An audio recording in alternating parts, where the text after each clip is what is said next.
The world where the MC lived was destroyed. Everyone had to fight against monsters to survive, and it was like that throughout his entire life. He was already tired, with huge piles of lifeless monsters around him. He kept finishing off the monsters, and for months, it stayed that way until those months turned into years.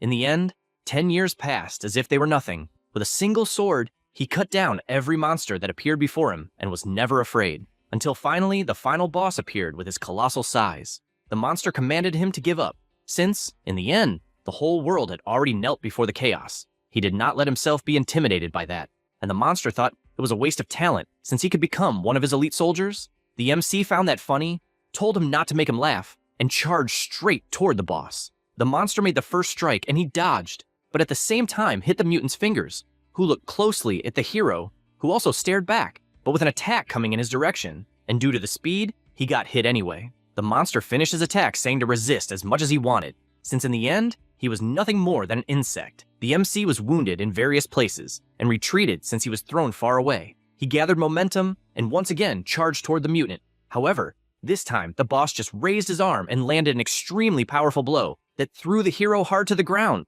The MC, already badly injured, looked at that colossal monster and noticed a precious stone in the chain around his neck. He kept staring at it and positioned himself to throw his sword at the same time the monster prepared to attack. He gathered all the energy he had and threw the sword with all his strength, making a huge hole in the monster's chest just as the hero was hit by the attack. But before it landed, the precious stone shattered and the boss screamed furiously since his necklace had been completely destroyed, and all he could do was scream in disbelief that it happened, and his body was erased from existence. The MC, injured, just lay on the ground bleeding heavily. He looked up and saw a shooting star and thought it was beautiful. After that, we see someone walking. It is the incarnation of the MC. His name is Dojun. Upon arriving at a place with a siren, he is informed that it is Portal B and the rank is C. In addition, it is necessary to scan the hero registration number to identify him. However, the MC just kept walking and stood in front of the gate. Then, he raised his foot and kicked hard, completely destroying the entrance. Because of that, an alert was issued warning that an unidentified hero had forced entry into the gate. He looked up unconcerned and entered the forest. While walking, someone caught his attention. It was a group of people asking if he was lost or something like that. The leader asked him to follow so they could get out of there. He just remained silent, and the big guy whispered that the boy's clothes were strange, and they didn't even believe he was a hero. After all, he knew that heroes usually wore anything, but those clothes were completely weird, not to mention the fact that he was carrying a huge backpack. They wondered if the boy even knew what was going on there. Dojun replied that he knew what they were talking about and had just arrived. One of them comments that he already knows what kind of kid that is, and the captain doesn't like it at all, since he even imagines why the MC got in there, and explains that if he wants to hunt in that place like shown on TV and in the games, he is definitely wrong, since he needs to go through training to get the hero license, because that is a rank C portal, and anyone else must start at a rank F portal. At that moment, the MC interrupts, saying he knows the guy's trying to help, but warns he didn't ask for anything in the first place. Hearing this leaves the three in shock, to the point of asking if the guy is crazy and wants to lose his life. Because of that, he just walks away while the group says to let him be, since he will get hurt on his own for not listening to them. After walking a bit, he looks to the side and comes face to face with a giant orc. The monster growls at him and approaches to attack. However, he, with his confident look, simply disappears, causing the attack to hit the ground. The orc is confused about what happened until he appears above, and with a single strike explodes the monster's head, making it vanish from existence. With that, only the body remains, falling hard to the ground. The MC kneels, imagining nothing has changed. With the orc already defeated on the ground, he bends down and picks up the dropped sword. He becomes thoughtful for a moment and goes toward the monster again, beginning to cut it open until he finally grabs the stone he was looking for. It is a low-quality magic stone. He imagines that if it were in his past life, he wouldn't even look at this item. After putting it in his backpack, he notices movement nearby until several emerge and charge to attack. Dojun dodges the first, and holding the stone firmly in his hand, throws it at one of the orc's heads, exploding it instantly. Then, he throws his backpack on the ground and prepares himself since the fight will be intense. Meanwhile, elsewhere in the forest, the group of hunters is walking. The girl says she found the MC weird and worries since he is new and could end up losing his life. Xianru asks why she is worried until the leader comments that if the portal was really invaded, it means the elite agents of the portal control must be after the MC since that is a rank C portal. That's why he believes the elite agents are there. He turns and tells her to relax since nothing serious will happen if they don't attack any monsters. The group believes the MC must be trembling with fear in the middle of the forest, and that this fear will increase even more when the agents find him. However, the reality is different. since it is the monsters who are trembling until they get punched in the face. Another orc strikes back, but he simply disappears at high speed, appearing immediately behind the monster and landing a powerful kick, finishing another one. Then he picks up another sword and moves forward, as he will get 3 more magic stones. The day passes and Dojun continues walking with his backpack full. He believes the hunt went well since he got 12 low-level magic stones and 16 mid-level ones.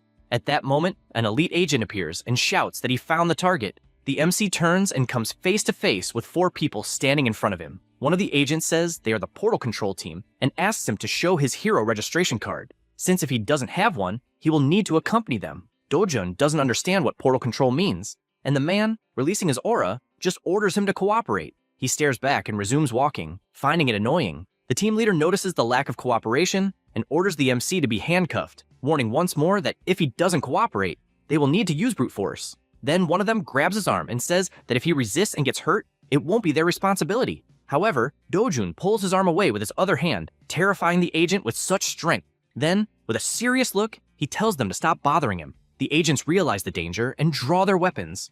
The MC soon realizes that those are rank 4 mana seals, something that would definitely work well against orcs, but not against him. For that reason, he twists the agent's arm and calmly gives his final warning, saying that if they don't want to get hurt, they should leave him alone.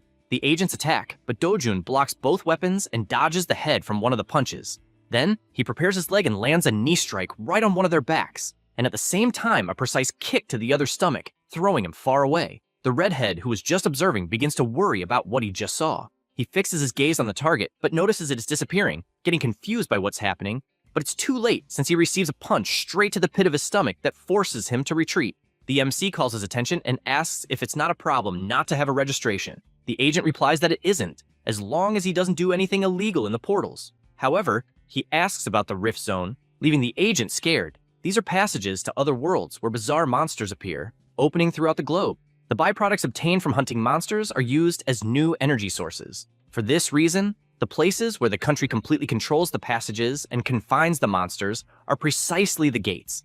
And the places that have not yet become portals are called Rift Zones. Dojun questions that regardless of which portal it is, they will keep hunting him, using the excuse that he invaded a forbidden place or something like that.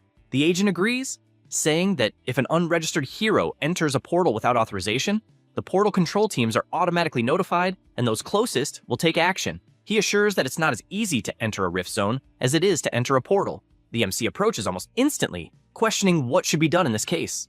The agent, seeing that his head is about to be grabbed, can only think that he knew it would be problematic, and that he should have spoken to headquarters from the beginning, and with a single move, he is thrown far away. Dojun gets upset since he didn't think those guys were a big deal, and so he simply leaves, being insulted with every possible name by the agent. Now, a little about his death in his past life. He broke the stone that was in the monster's chain, and the monster screamed that it shouldn't have happened. He imagines hearing a loud scream at the end while losing consciousness and being sucked by something. He believed it was death since he thought it was coming to get him. Then, with his eyes closed, he slowly opens them until he realizes he is in a kind of freefall and questions who the person in front of him is.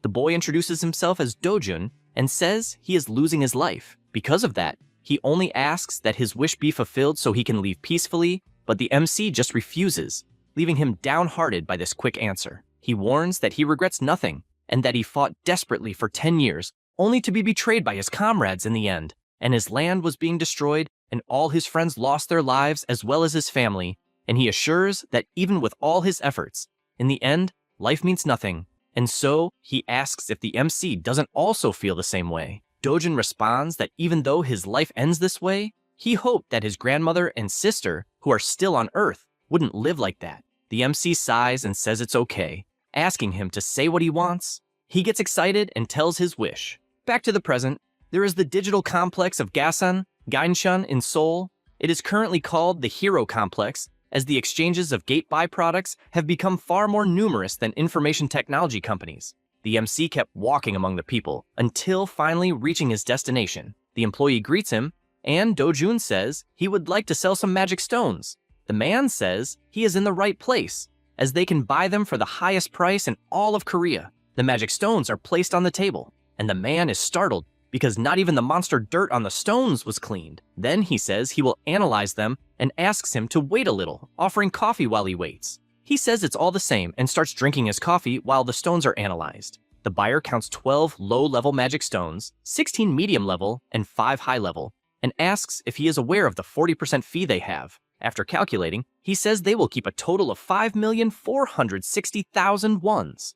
Dojun goes to the counter and asks what kind of nonsense this is, since he did all the work, and they still want to charge a 40% fee. The employee laughs and suggests the client doesn't understand how it works, since they usually charge a 45% fee and are giving the best possible offer. He says if he doesn't want to sell, he can just take his things and leave, since no matter where he goes, he won't find a better offer. The MC says he will do that and starts gathering his stones. At that moment, the man grabs his arm and says he needs to pay for the estimate they made, besides the coffee not being free, with 300,000 wons for the estimate request and 10,000 for the coffee, adding that they also used a very expensive cloth to clean the stones. So the total bill came to 350,000. The MC pulls his arm away, saying he has no money at the moment, and the man with an evil smile says the store has some rank C heroes protecting the place, and immediately calls them. The men enter the room and ask why they were called, and if someone is causing trouble again. They stare at each other for a moment.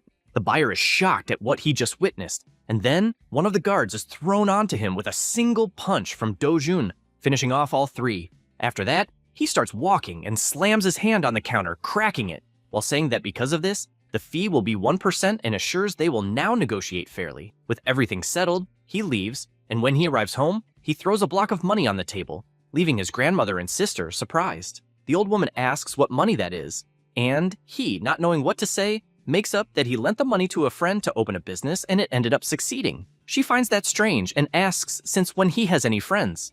Dojun feels embarrassed and says that person is from where he grew up, and they were very close at the time. She doesn't fully understand what that means, but just replies that she understands. Then the little girl asks if they are now rich by any chance. He replies yes, and that they will live well from that moment on. Onyoung starts running around the room happily celebrating being rich. The MC watches this and remembers Dojun's wish that all he wanted was for his grandmother and sister to live well in a safe house. He reflects that before he could respond, the boy simply disappeared. Then, when he woke up, his new self was in that body. He knows that a house in the safest place in Korea costs 110 billion wons, and knows he is not obliged to follow his old body's wish, and also knows that if he can recover his strength, getting that money wouldn't be anything difficult. Rifts, portals, monsters, and everything in that place were destroyed because being the god of the sword in his other world, that place is like an amusement park. However, he is frustrated since he hasn't been able to recover even 10% of his strength. Suddenly, someone knocks on the door calling for him. The MC gets up and asks them to stay there since he will see who it is. After opening the door, he faces two people. They warn him that it is time to pay back the money he borrowed, making it clear that it is 48 million. The MC breathes deeply, knowing from his memories that those are the loan sharks from whom his former body borrowed money before losing its life. And he knows the amount he borrowed is 5 billion to pay his grandmother's hospital bill, and the guys increased it 10 times more. The two continue asking if he got the money from the portals. However, Dojun is not very patient and starts by landing a punch on the big guy's mouth, leaving the blonde terrified by it. He questions what he is doing, and the MC, with a scary look, says he has already given 9 million so far, which makes them drink the money. The frightened man asks if he is really Dojun, but he, with his fist clenched, tells them to inform their boss that he will visit him soon, and beats the two up. Hours later, he goes to the mall, and after entering the teddy bear store, his sister is amazed, asking if she can really have one of those. He replies that she can, and that she can have whatever she wants. Then he thinks that he has the memories of the former Dojun, which made him start having feelings, and even knowing it is just sympathy, he knows Dojun was kind to her, even being a half-sister. He wants at least to protect that feeling. Onyoung chooses one and asks if she can take it. He sees she chose a very simple bear and hands her a bigger one, saying that, as he said, she can take whatever she wants. This makes the little girl extremely happy. After that, they go to eat, and while having their meal, the MC hears someone whispering his name. It was a woman accompanied by two men. She asks what is going on since he is dressing better, although still ridiculous, and asks who the little girl is, implying he got involved with someone like his mother. Hearing this makes Dojun extremely furious, creating a heavy atmosphere around, and Eun-young only wonders who the woman is. He tries to control himself, and the woman, still there, looks at his sister and asks her name. Eun-young answers, and the woman says she understands, adding that looking at her clothes, they must remain poor like his mother. Seeing that the MC does not respond, she asks if the cat ate his tongue. She realizes there will be no answer, and so turns to the little girl and asks if she knows the meaning of the word bitch. Dojun becomes increasingly irritated and says she is a woman as ugly as an orc and is looking for trouble. She turns around without understanding if she heard correctly and realizes she made him furious. The MC knows that the former Dojun was a bastard child who lived in poverty, and at 7 years old his mother died and he had to move to his biological father's house. He lived there for 10 years being neglected, and after his father's second wife had a son, he himself was completely rejected. He was abandoned again until he ended up at his maternal grandmother's house and lived with his half-sister, whom he had never seen before. With all these memories of his former body's owner, he wonders how he managed to endure all that until now, but knows it is okay since he will deal with everything. He goes to the woman and says, it's been a long time since he left her house, but she is still disgusting, and both her personality and appearance are worse than trash. Besides being as dumb as an animal, he emphasizes that this is why she walks around with an inferiority complex, bothering pretty girls, and still wanting to annoy an innocent little girl who cares about her own brother, finishing by saying she is a rotten person. These words draw the attention of the people around since he spoke out loud, and this makes the woman completely furious to the point of asking what he said. Suddenly, a beautiful woman appears, saying she hasn't seen Dojun for a long time. The chubby woman runs calling for her mother and crying, asks if she heard everything he said. She, furious, tells her to be quiet and questions how she can be so rude. Then she smiles and asks Dojun how he has been and that he should have visited her someday. The MC knows that she is the fakest of all since she was the one who tormented Dojun the most over the years. So he interrupts her saying she is disgusting, also asking who she thinks she is to speak so familiarly and tells her to go to hell. The woman is left speechless and just turns to leave. As she leaves, she wonders if that is really the Dojun she knows since he was a boy who always lowered his head and ended up getting beaten for no reason, and everyone leaves. The MC realizes the mood was completely ruined, so he calls his sister to leave. He reflects that the old Dojun who endured everything silently no longer exists, and therefore everyone should get used to it. After that, inside a moving car, the chubby woman asks why they left, since they should have finished Dojun off at that restaurant. The woman calls the secretary's attention and asks why Dojun is still alive. He gets worried seeing his boss is serious and replies that the report said they left the boy in front of a portal. She starts screaming, not understanding why he is still alive after being left in front of a portal. The girl gets scared by the conversation and asks what it means to be dead. Her mother stays silent, her daughter starts yelling what she did and if she tried to take Dojun's life. At that moment, the mother asks if she likes him, making the girl blush, saying it's not that, but only because if her grandfather and father find out, it will be a big problem. Hiju grabs her daughter's face and, furious, tells her to shut up because she will take care of everything. Lucia is terrified seeing her mother's expression. All the woman could think was that she will end the MC no matter what. 10 years ago, a rift zone appeared and the monsters that emerged started finishing off people. The world was in complete chaos, but with the appearance of heroes, the chaos was quickly resolved, and the core stones inside the monsters served as a new energy source, and countries focused on turning the rifts into controlled portals. So, the entire industry is based on heroes and portals. The conclusion is that to make money, you just need to become a hero. The MC arrives at his destination and starts walking until he enters the establishment. He is greeted by a man smoking who asks who the hell the boy is. After finding out who he is, he puts out his cigarette and asks if he really has the nerve to show up there after messing with his gang. Dojun says that the more he thinks about it, the more he believes he messed up, so he wants to be compensated for the mental and physical damage they caused. The man becomes thoughtful since he knows the MC was just an idiot, but suddenly changed and is full of attitude against strong guys. And judging by how he took down some of his gang members, he believes he must have awakened. The man stands up and says that apparently the boy achieved something cool and changed, and asks if by any chance he knows what happened to other idiots who also awakened and showed up there full of arrogance. At that moment, several other men appear and approach the MC. The leader warns that they all kept complaining and ended up in rank D, and he himself has several rank D heroes there to shut the others up. The MC, who is silent, tells the guy to sit down, making it clear they haven't finished talking yet. One of the henchmen asks how he dares to talk like that, and he, without much talk, punches the guy in the face, throwing him to the other side of the room. Then he hits the second and the third, asking if they are nothing more than loan sharks, since he believes they also know how to forge IDs. While beating up the gang, he says he will need more money and therefore will need a fake ID. The last gang member tries to land a punch, but it's useless since the MC dodges and attacks, ending up knocking out all the members. The MC orders a perfect fake ID without any mistakes and makes it clear he wants it by the next day. Everyone in the room is terrified, and the leader tries to understand what is happening since the power he just witnessed is not rank D, and he considers if it's rank C, although he really believes he might even be rank B. Dojin asks if he's not going to answer, and the leader shrinks, saying he understood. The MC approaches, saying he has more to say, and with a scary expression asks if by any chance that bitch Hiju sent them to kill him. The man starts sweating cold without saying anything, but this only makes Dojin squeeze his clavicle until he screams in pain like crazy and finally admits yes, she ordered him to kill him. He explains the woman asked to pile debt on the MC until he couldn't take it anymore to the point of taking his own life. The MC thinks about it and asks what he means by taking his own life, since they threw him in front of a portal. The leader, trembling, asks what he means by portal and says he has no idea what he's talking about and even swears he's not lying. He keeps begging since he's telling the truth, and also comments that if he had died like that instead of simply taking his own life,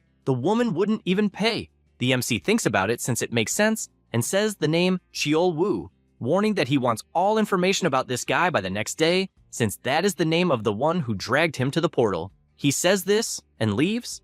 Outside, he thinks all he wants is for his grandmother and sister to live in a safe place and guarantees that while he's there, he will do everything possible to make that happen. The next day, his card has already been delivered and he uses it to identify himself. The system warns that the hero registration was verified but says it's below the recommended rank and therefore warns him it may be dangerous and he should think carefully before entering. The MC thinks the loan shark was an idiot since he could have made a rank A ID. Anyway, he enters despite the alert warning several times that he is below the recommended level. That is the Bounceum Gate, Class B and Scale D, with tunnel-type terrain. The recommended level is A, and entry is not allowed unless in a group of 2 or more people. He knows that since it's a rank portal, fighting alone could be difficult, but since it's in a tunnel, it will be possible because it would only be difficult if it were a rank A portal. He walks for a moment and smiles, knowing he might end up encountering hundreds of monsters inside the tunnel. No sooner does he say that than the first one appears in front of him.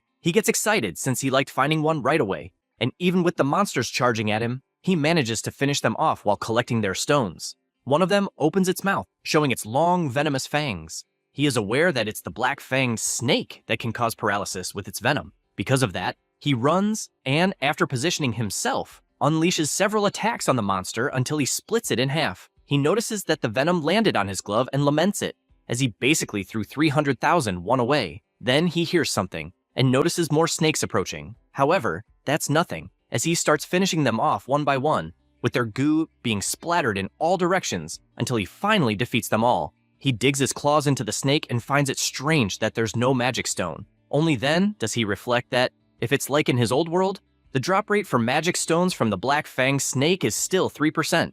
Because of that, he continues on his way, as it means he'll have to finish off at least 100 more of them. After reaching another room, he comes across skeletons on the ground, and looking ahead, realizes he's finally facing the boss. He throws his backpack to the ground, confessing that he wasn't sure which path to take, but it turned out fine, and he charges in for the attack since he wants to finish quickly and leave. After landing a punch, he notices something strange, as his attacks weren't strong enough, and due to that distraction, the snake uses its tail to strike and throws him with full force against the wall. Then it charges in to devour him, but he jumps back in time and, after repositioning himself, charges in again, landing another powerful punch. This attack makes him conclude that this monster is on a much higher level than the ones in the tunnel and has much tougher skin. He tries to think of what to do and laments that if he had his full strength, that snake wouldn't be more than an insect. Then he looks to the side and sees a sword stuck in the ground from heroes who lost their lives. He observes it for a moment and picks it up,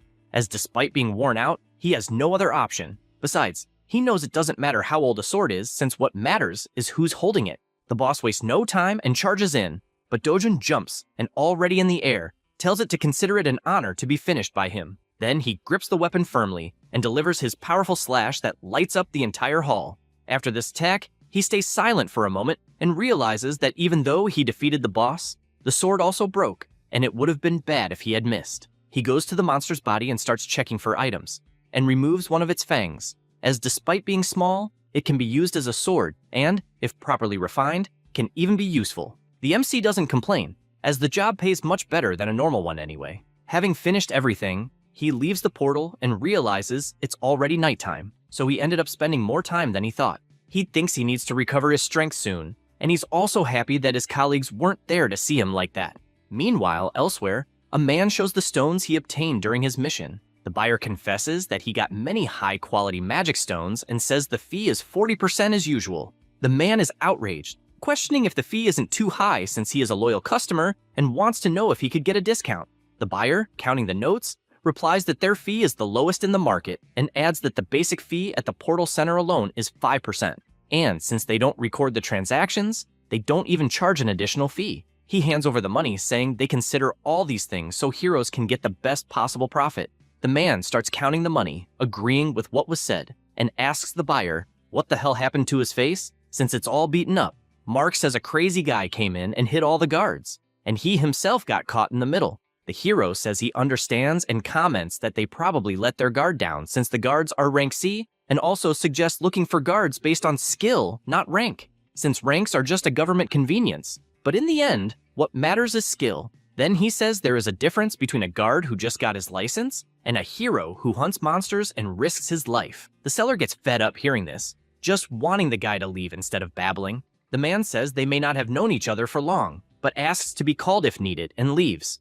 Passing by the MC who was arriving at that moment, Mark panics seeing who just came in and starts shouting to the hero that the one responsible for the damage on his face is the boy in front of him. The man stops before leaving and asks if he's sure, saying he's tall and even handsome but doesn't seem capable of that. Anyway, he starts intimidating the MC, asking why he caused trouble there since a true hero can't be beating innocents, and asks if he doesn't know his duty is to protect civilians. The seller gets excited knowing the guy with the hood is a veteran hero of 7 years. However, Dojin turns around and tells him to shut up and get out of there.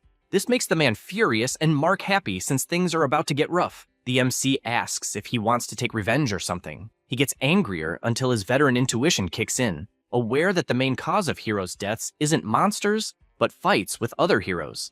Because of that, he turns and says he's leaving since he's a bit busy. Now only Dojun and Mark remain inside the shop, and he asks if there's anything else to complain about. All that's left is to hang his head until the MC throws his backpack full of magic stones. He starts calculating the amount and can't believe it since there are many high-level magic stones, and he doesn't know who the hell that person is. He starts adding everything and, looking at the stones, says it totals 150 million wands.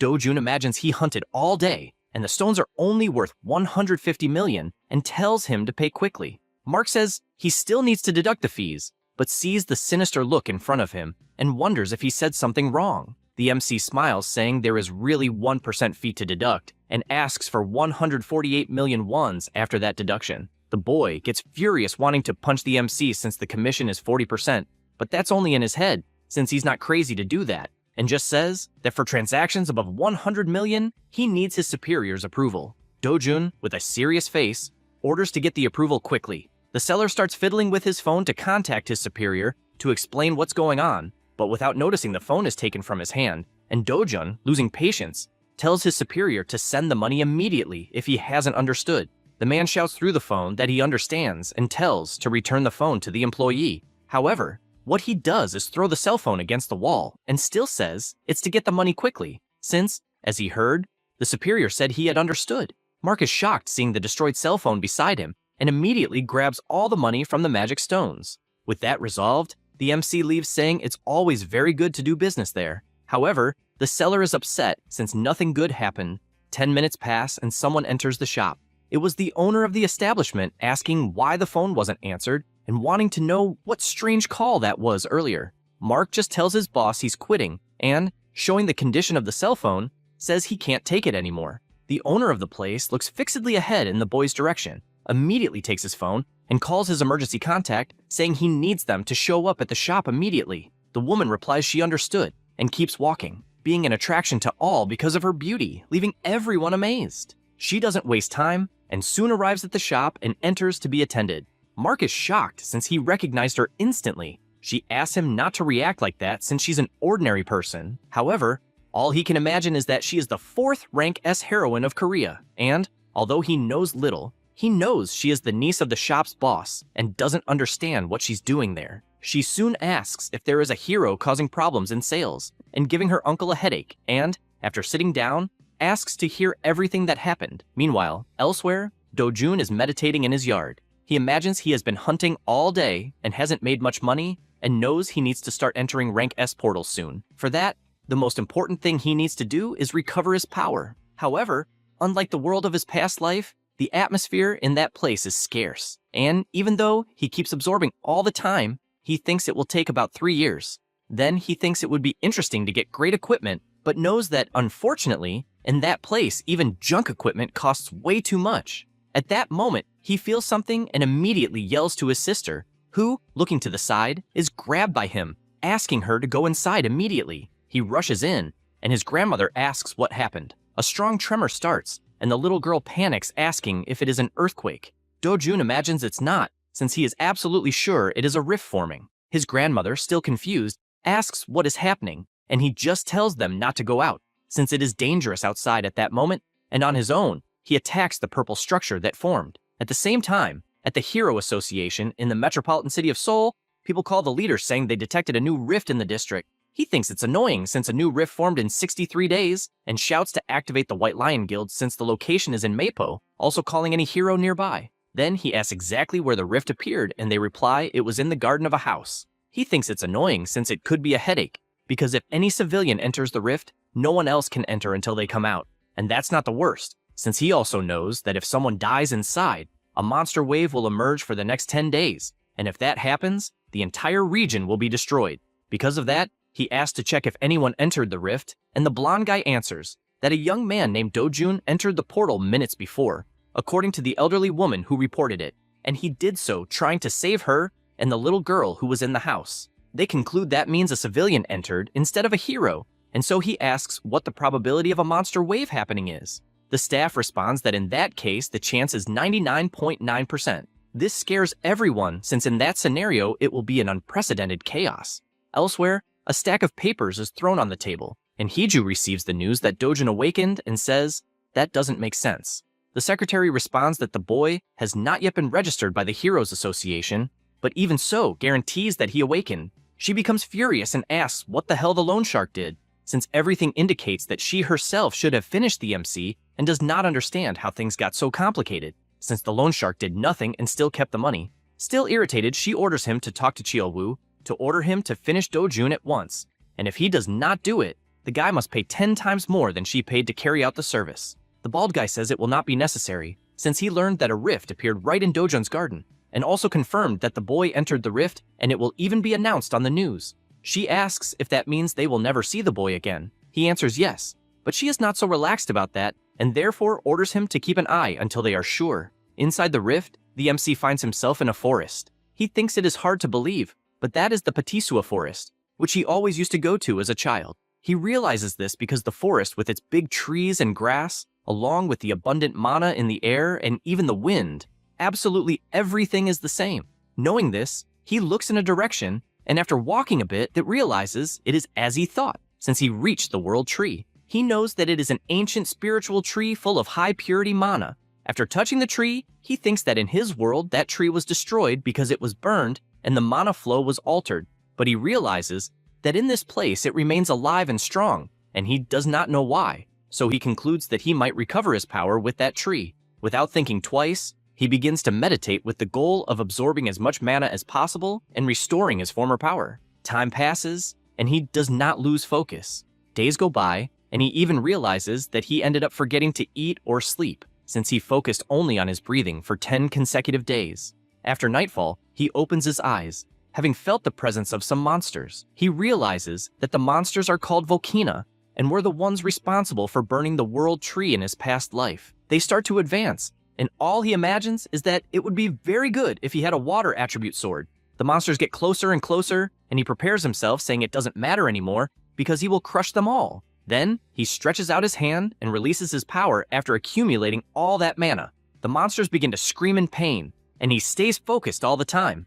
What he is doing is releasing his mana, since when releasing accumulated mana in the form of energy, it explodes. He thinks it has been a long time since he accumulated so much mana, The monsters start to channel power through their mouths and shoot it toward the MC, who only sees the energy approaching and being blocked by his natural barrier. He starts walking, saying the world tree is finally safe, and with a confident look, says he wants to see how much stronger he has become. He cracks his neck, and the volcano begins gathering energy again, but at the same moment, he appears putting his hand in the monster's mouth to stop the power from passing through, and even so, the monster fires with all its strength, but the attack explodes inside its mouth, making its body explode from the waist up and dropping a magic stone. Now he walks toward the other monsters, and with a smile on his face says that by killing those idiots, he might even get the inextinguishable ember. Then, excited, he starts attacking all the monsters, since, as far as he remembers, the drop rate was high, and he wonders how many monsters he will be able to eliminate. His excitement is so great that he cannot stop hitting the mutants.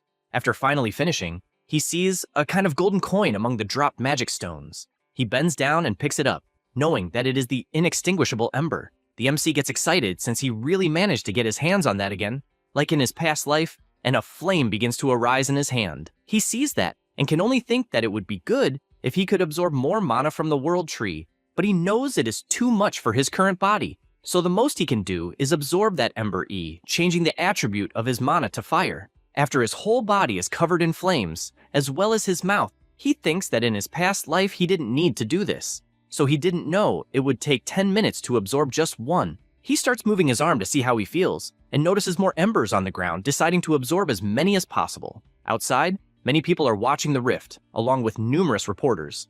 A man is irritated and says that because of a civilian, he can't enter the rift as it is blocked. Hyunwoo comments that he heard the MC only entered the rift to save his little sister who was nearby. However, the man insists it was just an excuse since there was a rumor that Dojun awakened and only for that reason entered without thinking. Hyunwoo asks what the guildmaster said, and he replies it was the usual, that they need to follow the manual. Hyunwoo mentions that apparently the rifts appeared simultaneously in the United States, China, United Kingdom, Turkey, and Switzerland, and as far as he knows, the guildmaster is busy because of that too, even though it's the first time he's seen something like this happen. Sungwoo is extremely irritated since only his group got screwed over by a delinquent who entered a rift on his own. He clenches his fist, saying some nobody shouldn't have acted so rashly, and promises to beat him when he shows up. The rift remains intact, and it is reported that 28 days have passed since it appeared, and the Hero Association declared that there will be a wave of level 1 monsters. So they ask everyone to prepare,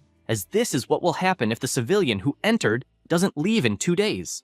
A man turns off the TV. This is Chang Syu, who asks if the person who appeared on TV is the damn Dojun. His secretary replies yes, as it was confirmed to be him. The leader asks if the boy will come out alive, and he replies that there's a 1% chance for a civilian to survive. However, hearing this only makes Chang Syu laugh, since they are calling Dojun a civilian, while in front of him are his team members completely injured by the MC. And so, he says the idiots at the association don't know shit as usual, and asks if the boy has awakened as he seems to have. Ingu says he's not sure what happened since the probability depends on the rank he has, so it's hard to judge without more information. Chang Xiub says he already knows, since being good at fighting and surviving a rift are different things. He also says the boy only has 2 family members, so they need to protect them. When the secretary asks what he will do, he, with a sinister smile, says if Dojun loses his life in the rift, he will sell their organs, and if he comes back alive, they will say they helped his family members, so he'll owe them one. Meanwhile, inside the portal near the World Tree, the MC has not stopped absorbing mana and the inextinguishable ember. He wonders how much time has passed, since he managed to absorb all of them.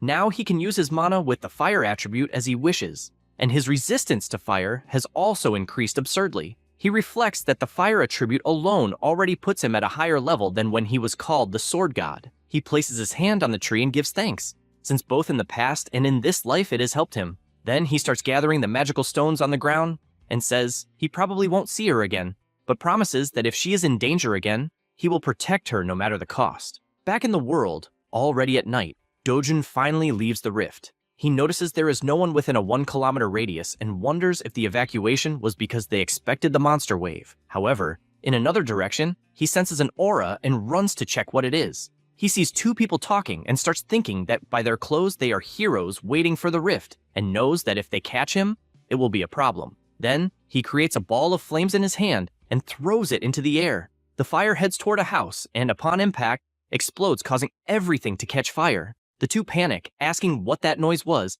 and immediately start moving toward the fire. As they get closer, they realize the fire has already spread throughout the whole house, and they don't understand why the hell that place caught fire out of nowhere. The MC, who is watching from afar, imagines that his accuracy was very good and, looking at his hand, remembers his friend, since he was the strongest mage on the entire continent and would undoubtedly be amazed if he saw that power. At that moment, something catches Hyunwoo's attention, who, looking to the side, comments that the rift looks strange. It starts disappearing little by little, and the two keep running at full speed. As they get closer, they are shocked because the rift simply disappeared right in front of them. Meanwhile, the MC keeps walking, happy with the result he got.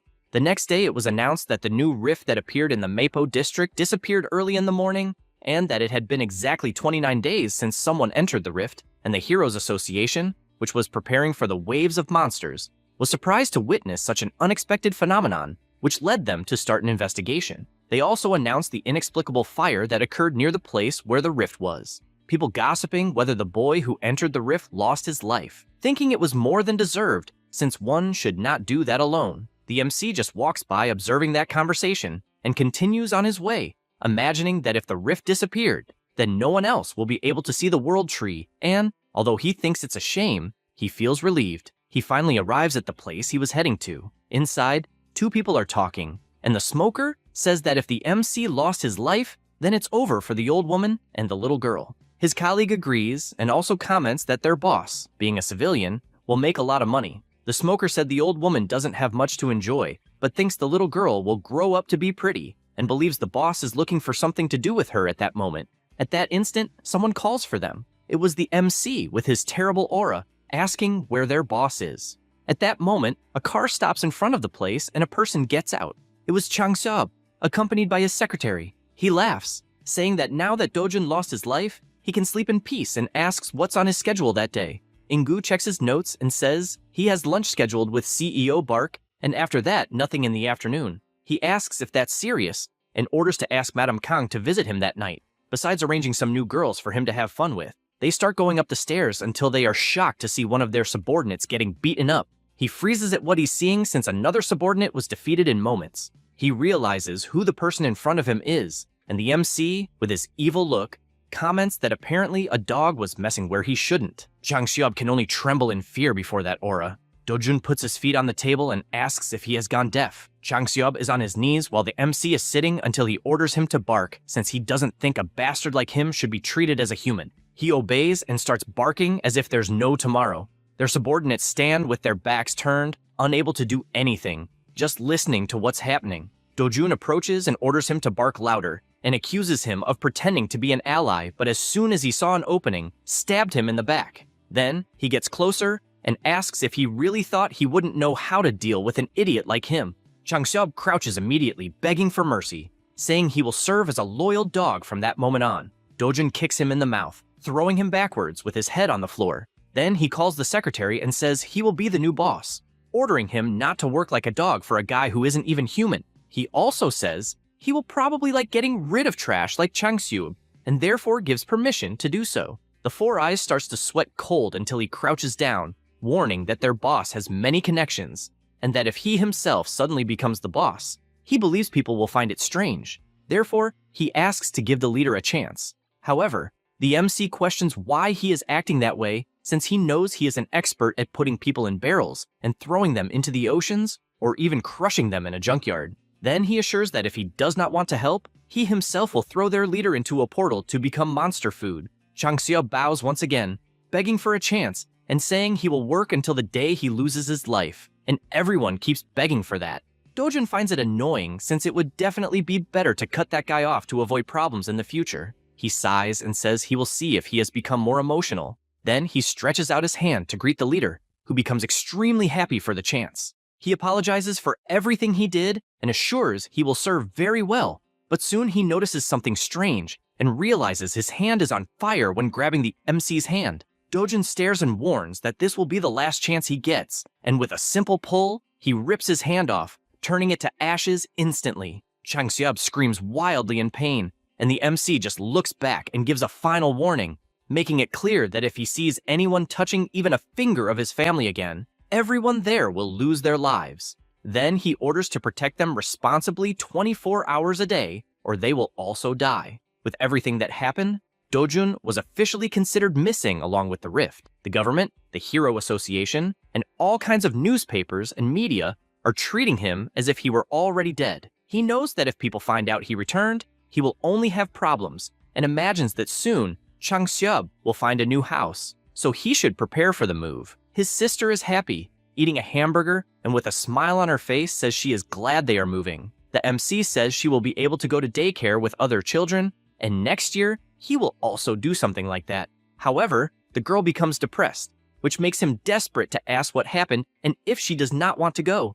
Eun-young replies no, because the others tease her saying she has no father or mother. He gets irritated by that and says if she does not want to, she does not have to go since she can go straight to school the following year. She is happy to hear that and asks if it is true she does not have to go to daycare. He says yes, but angrily thinks he should send her to an elite private school since that way no one would bother her. Then he remembers moments before. In another place, the MC meets with the Four Eyes and asks if he by chance left a lady with a child in a motel, and if he has any idea what he is doing. He, worried, replies that the motel is part of their company, so in terms of security, it is the safest place possible. Then the MC goes to his family, and his sister runs to him happy to see him. His grandmother takes his hand and says she is very happy to see him alive. The same goes for his sister, who could not stop crying saying she is glad to see him well. He watches that and smiles, saying everything is fine. Back to the present, the girl asks if by chance he's also a hero. Dojun asks if she would like him to be one,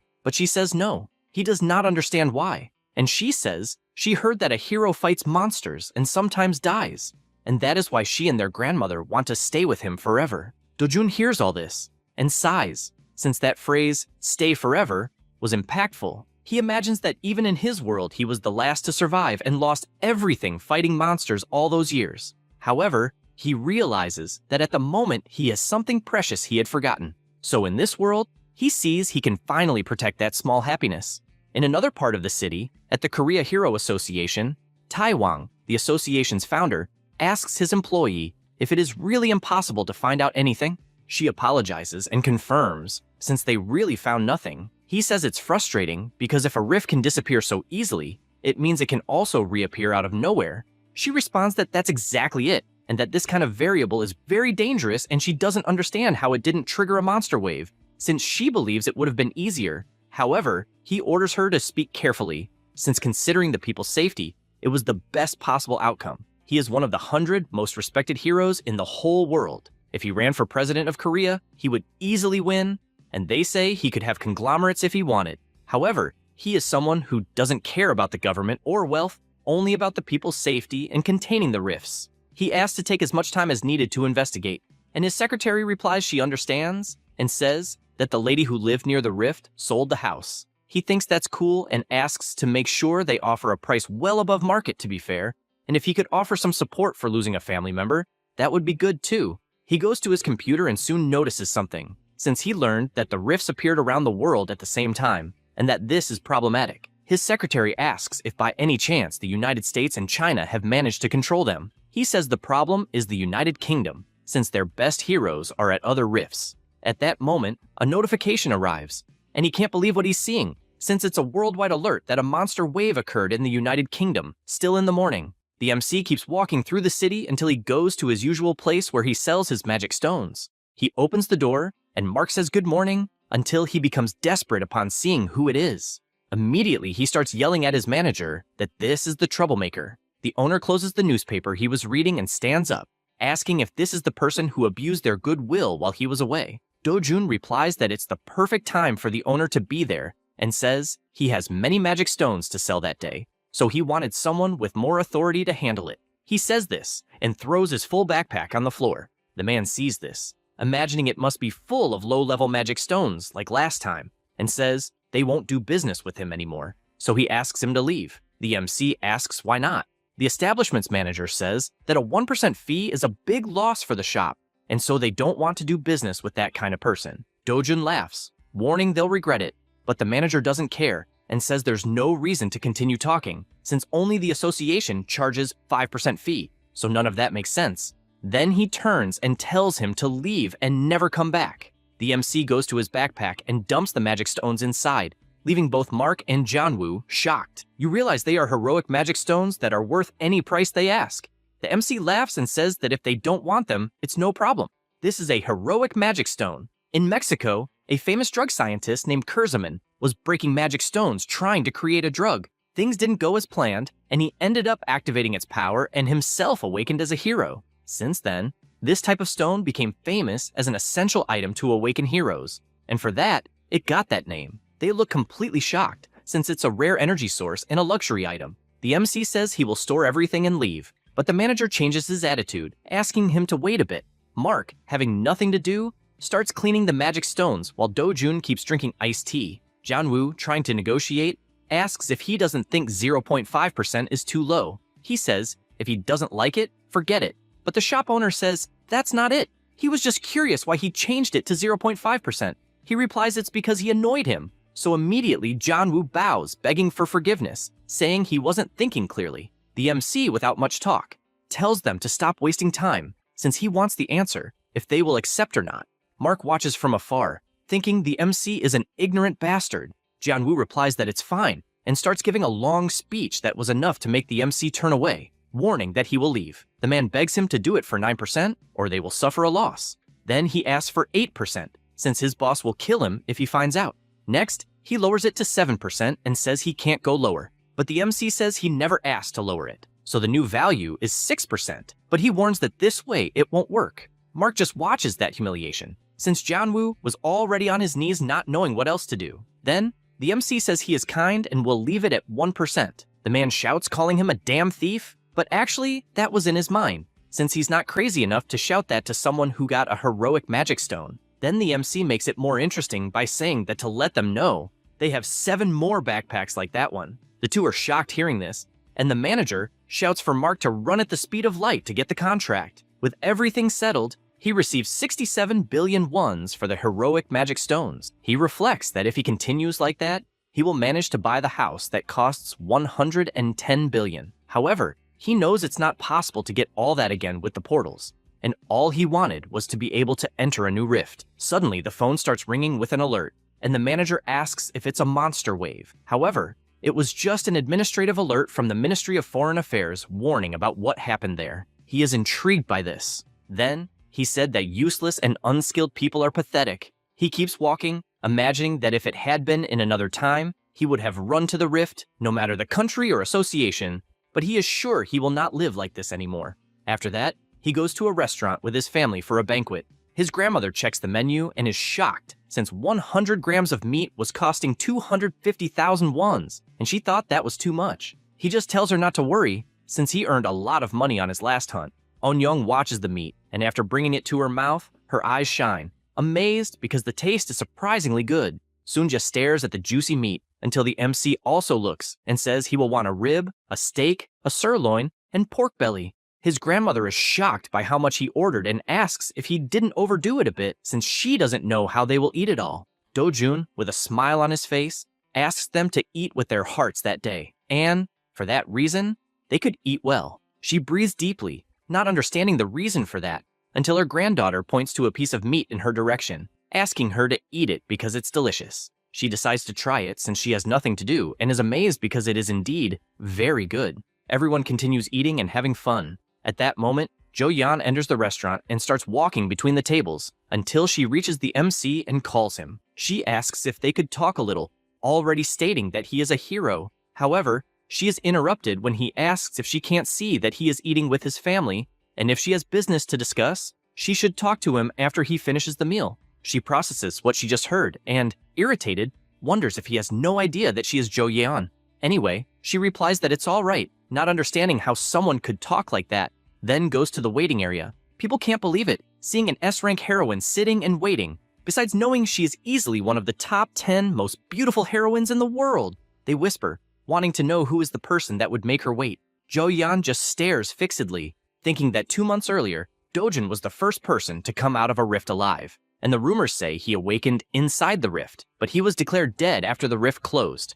She realizes the boy is living very well, and admits that he is someone who made her feel tense just with a look. She tries to deduce if he became an S rank in those 2 months, but she has, as an example, the magnate Calfmore, who took 5 years buying magic stones to reach S rank and only then awaken. She doesn't accept that a boy suddenly reached S rank, only believing he is someone with a unique ability or something like that. At that moment, the MC and his family start to leave the restaurant, and seeing this, Zhao Yan stands up, but another person steps in front, catching the MC's attention. It was Chill Wu, with his bizarre face, saying that it seems he wasn't crazy since it really is Dojin there, and asks how the hell he managed to crawl out of the rift. He approaches saying he knew he was a worm, but didn't want a cockroach right away.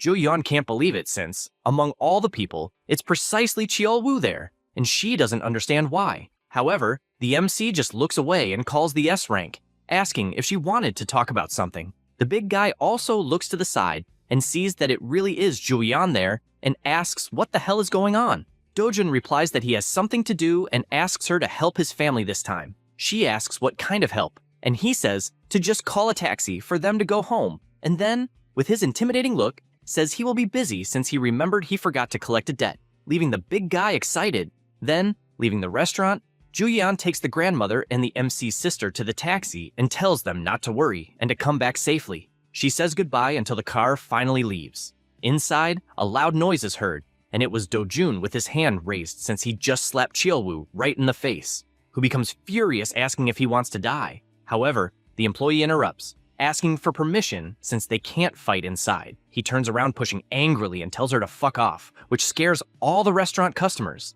Then, he starts shouting like a madman asking if Dojun wants to lose his life. But once again, the hand goes toward him, and the MC lands another solid punch that not only hits, but also throws him backward.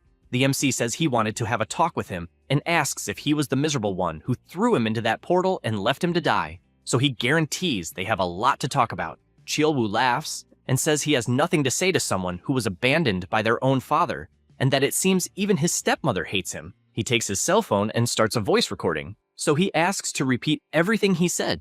The big guy, already furious with that, tells him to fuck off and, gathering energy in his hand, says he won't say anything and instead attacks, saying Dojun is nothing more than the son of a bitch. The MC just watches, and, with a simple raise of his hand, blocks the attack and immediately reflects it back. This leaves Chiolwoo confused since his punch was simply reflected.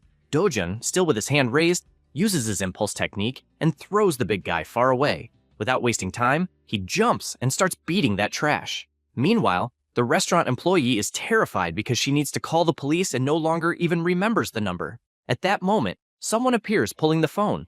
It was Joyan saying she is fine and will take care of it. She feels relieved since a rank S is there to help. Meanwhile, he keeps beating the big guy and the rank S starts approaching, thinking Chielwoo is a rank B hero. So this means that to get beaten like that, Dojun must be above that.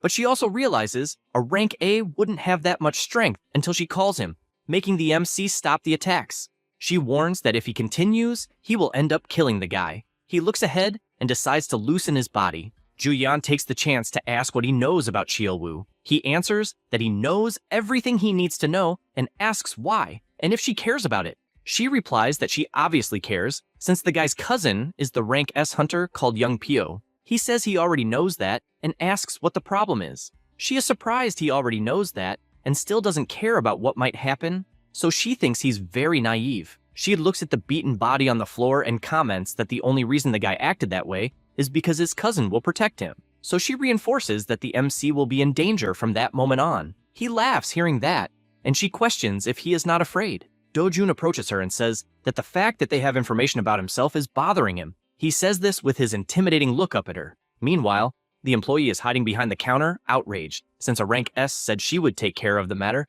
but hasn't done anything so far. Ju Yeon apologizes for showing up suddenly, and explains that her uncle asked her to do this since he reported that he went to the store to sell some magical stones and wants her to sell them. She asks how many, and she replies that she will buy all that they have. The MC finds this interesting, and says that he has many. She responds that it's not a problem since the benefits of an S-rank hero go beyond his imagination.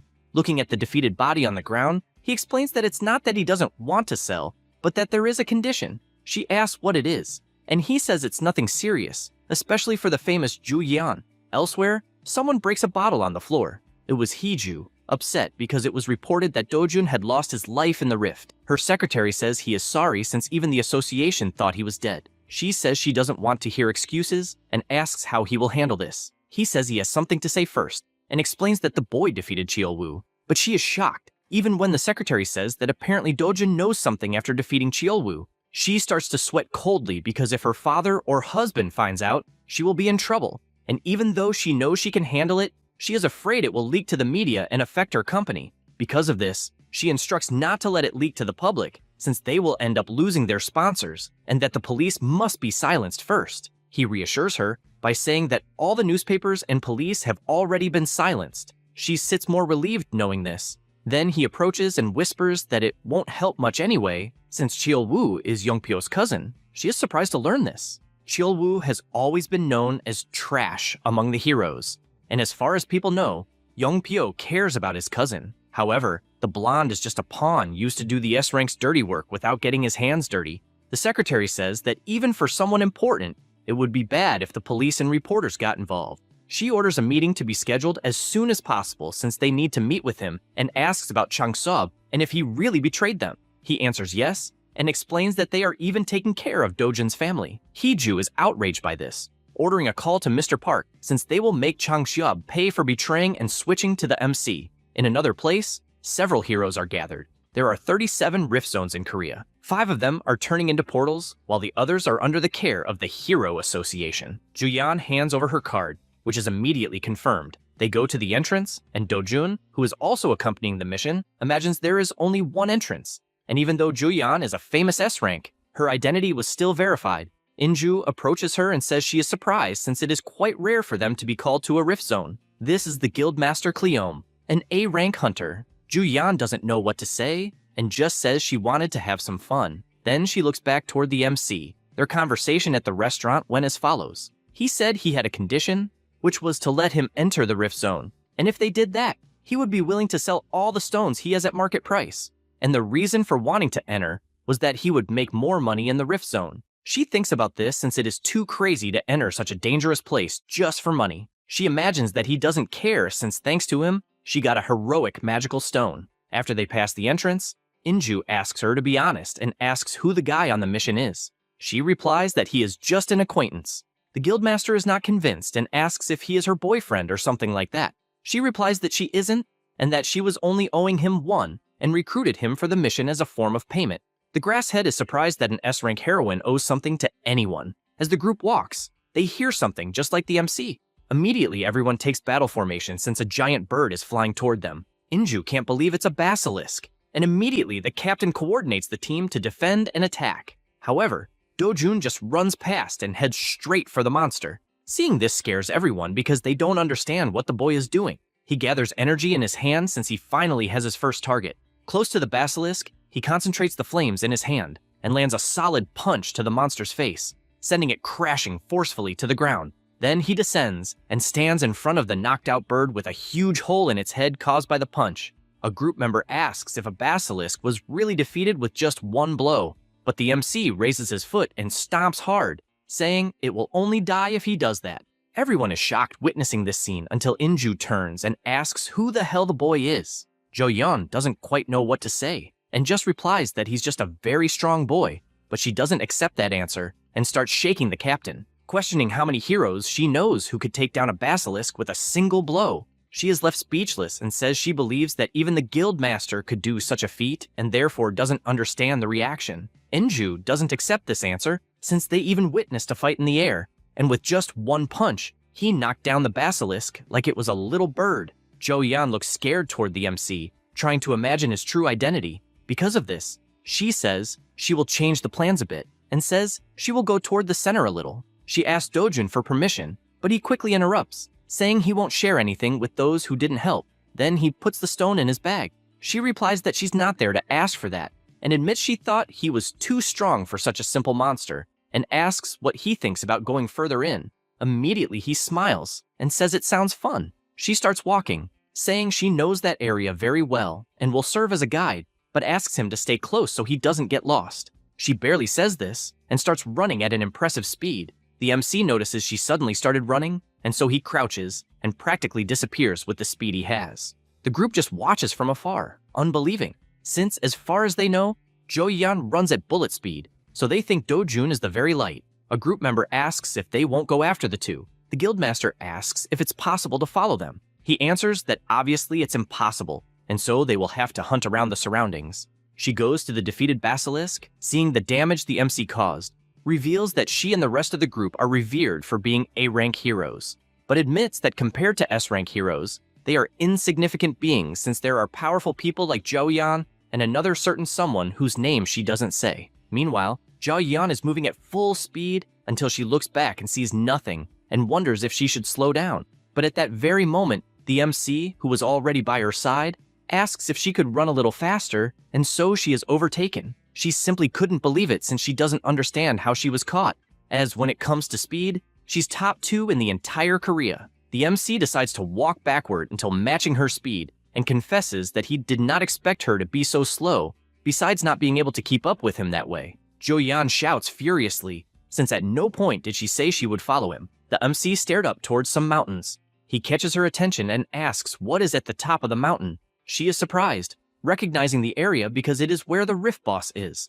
She further explains that it is a monster called Kassarian, a creature about 20 meters tall that resembles a pterosaur, and warns not to even think about fighting this monster since it requires at least 3 rank S heroes to take it down. He asks if by any chance this boss has a high-level magic stone. She replies that it obviously does, and that the magic stone is even more powerful than a normal high-level one, and questions why he asks. Then he just resumes walking, and she becomes scared, wanting to know if he's really thinking about profiting from the boss, since she did not call him to the rift to do something so dangerous. But when she sees, he is already running at full speed, and she becomes terrified, since facing Kassarian alone is suicide. So she starts running too, getting close to him, but the MC disappears by increasing his speed even more along the trail toward the top of the mountain. After a while, Jo Yan is shocked by what she sees and asks what the hell that is, since in front of her, the boss is already completely defeated. She sees Dojun putting away his knife and cannot hide her shocked expression because Kassarian is extremely powerful,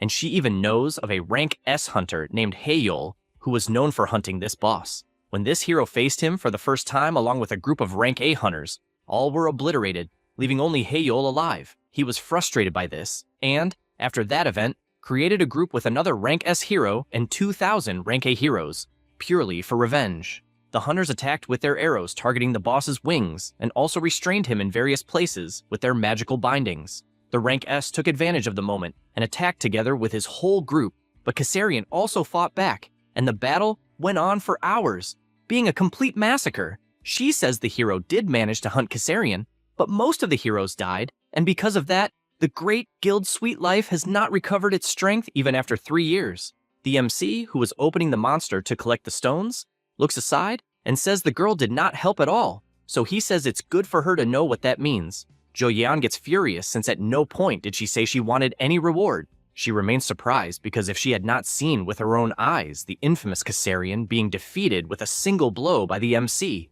he finally manages to remove the magic stone and, after admiring it for a while, he puts it away and says he no longer needs a guide and tells her he will walk alone from then on. She asks if he won't take any more parts of Kassarian, since besides the magic stone, there are other valuable items like the boss's scales and claws. He stops walking and says he doesn't care. Then he resumes walking, saying it's better to get other magic stones than those materials, and that she can even take those for herself, considering it payment for helping as a guide. She looks at the defeated monster on the ground and replies that she doesn't need any of that.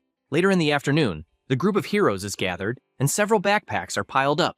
The rank A heroes watch, and a guy comments that Dojun is constantly grabbing backpacks there and returning with them full of magic stones. He admits that their guild would have to hunt for at least 3 continuous days to get the same amount of stones that he has. The guildmaster looks at Jo Yan sitting on the floor and asks who the heck the boy is. She is aware of the absurd speed she witnessed and, frightened, imagines that if what Jo Yan said was true, then the boy finished Kassarian without any special equipment and concludes that this could mean he is the strongest hero in all of Korea and maybe even in the whole world. She then looks to the side and sees the MC arriving with another backpack and throwing it on the floor. They start gossiping that Dojun came back with another full backpack and believe that even if they told other people, no one would believe it. They say it's even better not to tell anyone since they won't believe it. Jo Yan gets up and starts talking to the MC. They watch from afar and wonder if the two are flirting. They suggest that the boy could take better care of himself to match Jo-yeon's beauty, since they think the two go well together because he is not ugly. However, Inju stops to think since what she's seeing can't be called flirting because she is witnessing him being a little rude to Jo-yeon, who never thought she would see someone treating her like that. Suddenly, he hands the backpack to her and starts walking out. Inju is outraged, questioning if the guy is just going away without even saying goodbye, and the captain replies yes. She asks why he left the backpacks there. Jo-yeon explains that she told the MC that when everyone finds out he defeated Kassarian, he will become famous overnight, but he replied that he hates to attract attention and so asked her to take care of everything. The guildmaster is surprised that someone would refuse such fame and just comments that he's a strange guy. Jo-yeon is silent for a second and, with a blushed face, says he's strange even too much. After that, in the city, inside a training gym, someone is training by punching a punching bag until he prepares himself and, with his powerful strike, tears the bag into pieces. This is Yahello, a rank S hero and master of the Sweet Life Guild. His subordinate, who was nearby, asks him to calm down and cites a saying that a frog that stays crouched for a long time jumps higher, and the longer it endures, the greater the reputation. Yahello agrees and says that everyone who humiliated him fell hard. The secretary says exactly that, and that he just needs to accumulate power until the time when everyone will bow before him.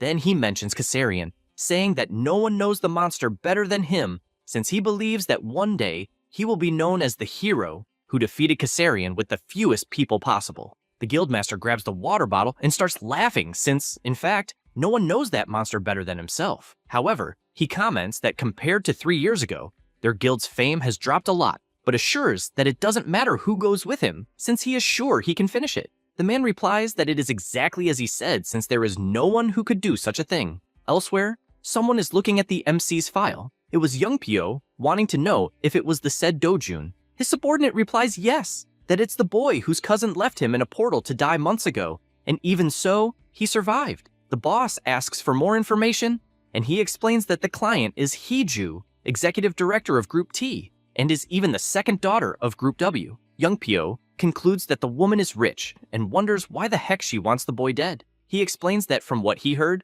Dojun is the illegitimate son of Group T and was taken to her house 7 years ago, and when the woman gave birth to her last child, Dojun ended up being expelled. Young Pyo laughs hearing this since, apparently, in the world of the rich, blood really doesn't matter, and asks how much the woman paid Cheol-woo. He answers that it was 3 billion won. Young Pyo says he heard that his cousin got hurt recently, and his subordinate answers that yes, he even got beaten so badly to the point of being covered in burns and can't even see, not knowing how he survived. The rank S picks up his golf club and hits the golf ball into the hole. Then, with a strange face, he says that if it were him, he would have torn the MC into pieces and crushed his head. However, his attention shifts when his secretary tells him there are rumors that Jo-yeon helped Dojun. He goes to his subordinate, outraged, and asks why the hell she would do that and what the relationship between them is. The employee says he doesn't know, but it was thanks to her testimony to the police that things went well. Nevertheless, his fury doesn't diminish,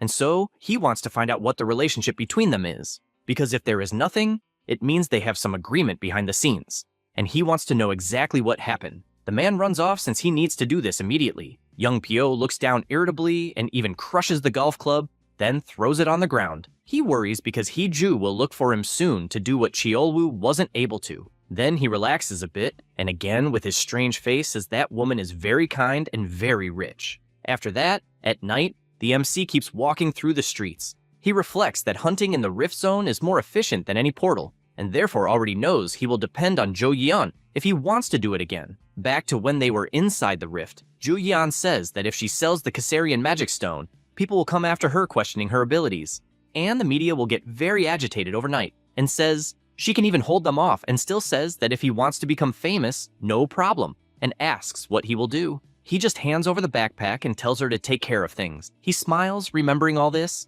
and says he will look for another way to enter the rifts. Then he arrives home since, for now, he wants to rest. Upon opening the door, he looks down and notices many shoes there. Then he enters the house and sees several people standing in front of his family and a blonde guy sitting with crossed arms. Immediately, his sister runs to him, and the MC asks who they are. The man introduces himself as Cheol-young, the chief prosecutor of Seoul's main office, and asks if he knows Chang Seob. The MC remains silent. The prosecutor informs him that he is being arrested for involvement in illegal sales operations and abusive fee collections authorized by CEO Chang Seob. The next day at the prosecutor's office building, the MC is sitting and, looking to the side, sees someone walking. It is the prosecutor on a call. He is talking to the director, saying that both Chang Seob and Do-jun were obedient and still thanks him for taking care of his daughter's exchange. He asks to send his regards to Director Hong and says the reason he became a prosecutor is to remove society's trash. Then the report is placed on the table, and he questions what has been done so far since. Looking at the accusations list, Do-jun could spend at least 10 years in prison and warns that Chang Seob has already helped prove that several of those things are true. The MC stares silently, and this makes Cheol-young furious to the point of calling him a son of a bitch and asking if he thinks this is a joke. But he is startled when the MC asks if it is Hee-ju the bitch who is doing all that. He stands up asking who Hee-ju is and what he is talking about. He reflects that apparently they already got rid of Chang Seob and even tried to go along smoothly to avoid drawing attention but ended up like that. The man starts to walk and asks if by any chance he thinks Korean prosecutors are a joke. However, with a simple, scary look, the prosecutor gets scared and steps back, having felt a terrifying aura. He gets furious about that and raises his hand to slap. However, he stops midway because one of his employees is calling him to see something. After going to another room, Cheol-young reads the report and asks if the machine is broken. The employee replies no and says they checked several times and the hero meter labeled Do-jun as a civilian. He explains that he doesn't know exactly how it happened and asks if maybe the information about the boy having awakened was wrong. The prosecutor starts to sweat nervously since he can't imagine the Group T investigation being wrong and sees that the MC knows Hee-ju, so he doesn't understand who the hell the boy is. Meanwhile, the MC remains seated. He reflects that it finally makes sense why Korean prosecutors are called mad dogs and doesn't know if he should completely destroy that place or not, and still needs to flee somewhere with his grandmother and sister. At that moment, someone opens the door. It was Ju-yeon who, seeing him, asks what he is doing there. He answers that he honestly has no idea. She asks him not to do anything and not to stall the prosecutor's office because, although it seems absurd, if he uses force there, it will be much harder to deal with the consequences. He asks if she's going to help him. She answers that she knows he did nothing wrong, and if he knew nothing, it would be one thing. But since he knows he did nothing, then it means he was wrongly accused. That's why they need to take care of this immediately. The MC smiles, asking if she is serious. She explains that the Hero Association will take over the investigation and that she will keep an eye on him since he has a false hero registration and illegal entries through the portals. However, he interrupts her, asking about his family. She pretends not to understand, asking if he thinks she is his secretary and why she should know about his family. He stares at her while she looks away until she asks him to relax since his family is safe. Do-jun thanks her for that and says he will reward her for what she is doing. Jo-yeon blushes and asks for patience so this can be resolved as quickly as possible. What she chose was not to prove the MC's innocence, and prosecutor Cheol-young was fired after it was discovered that he accepted bribes and made illegal requests. And a fair investigation confirmed that Do-jun had nothing to do with the incident. Him being punished for using a false registration was thanks to Jo-yeon's defense that everything ended with him being formally released. They were driving together when the radio announces that currently, in the United Kingdom, a monster never seen before came out of the portal and is attacking civilians. 4 eyes and a potent venom. The MC doesn't even let the radio finish and says the monster is a Macassian. She is surprised hearing that and asks how he knows that since it's a new monster, so only the association knows its name. But he just keeps looking ahead. A monster's name is not something decided alone, and every magic stone has condensed energy that generates unique information about monsters. By analyzing, it is possible to identify the name and other information. Currently, this is possible on Earth through science, and in the ruined world, it was through magic. And since the same monsters appear in both worlds, Do-jun knows most of their names. He warns that they can easily deal with a Macassian using the red ant flower extract. She asks more about it, and he explains that although it does not harm humans, it is very dangerous against a Macassian, since if thrown at this monster, it will prevent it from jumping as it normally does. She remains silent listening to this information until she asks exactly who he is. The car continues its journey and the MC stays silent. Suddenly, he says he wants to know something and, with his assassin intention, asks what will happen if he finishes Hee-ju. Elsewhere, Hee-ju is biting her nails, outraged with everything that is happening. Her secretary is in front of her and tells her everything that happened. She questions why the hell Jo-yeon got involved. He answers that he is not sure about the relationship between the two or how they met. Hiju can't hold her anger and calls the rank S a bitch, also asking who she thinks she is. She stands up, furious, since she doesn't understand why the report says Dojun is not a hero, as she is certain he awakened as one. He replies that they are also investigating this since it was clear he had awakened, and speculates whether the boy used some trick to pass the detector. Though it's just speculation, the woman's expression changes completely, and she orders them to call Rank S Young Pio, informing that the reward is now 30 billion to get the job done quickly. However, upon hearing this offer, he replies that he can't do anything with 30 billion and therefore wants double. The employee asks if that isn't a bit too much. He answers obviously not, since from Hiju's perspective, no one is better than him, and to solve things 60 billion won't be anything for someone like her. He changes his look and says Zhao Yan is involved, so the minimum he should receive is 60 billion for having to fight a rank S. The employee admits the woman is really dangerous. At this moment, young Pio slams his foot on the table, scaring the employee. He approaches and questions if he really knows nothing, since rank S are not all the same, and warns he could finish Zhou Yan's race in 20 minutes. Then he asks if there was a response from the association, and he answers that the United Kingdom said they couldn't increase anything else, and the association already announced they are selecting heroes to be dispatched on the mission. Young Pio thinks that's a pain, and turns around saying the association idiots are even greedier, and asks when they will leave. He replies in 3 days, and it will be a trip with the Japanese heroes. The rank S watches through the window, thinking about the Makashin, since it's a new monster whose weakness is still unknown, and believes that if he discovers it, his value will increase even more. Meanwhile, in England, strong thunder is falling from the sky, and the monster is running after people. He stands before several heroes, and raising his claw, attacks and hits the ground hard. Then everyone shouts to attack, and a fierce battle begins between them.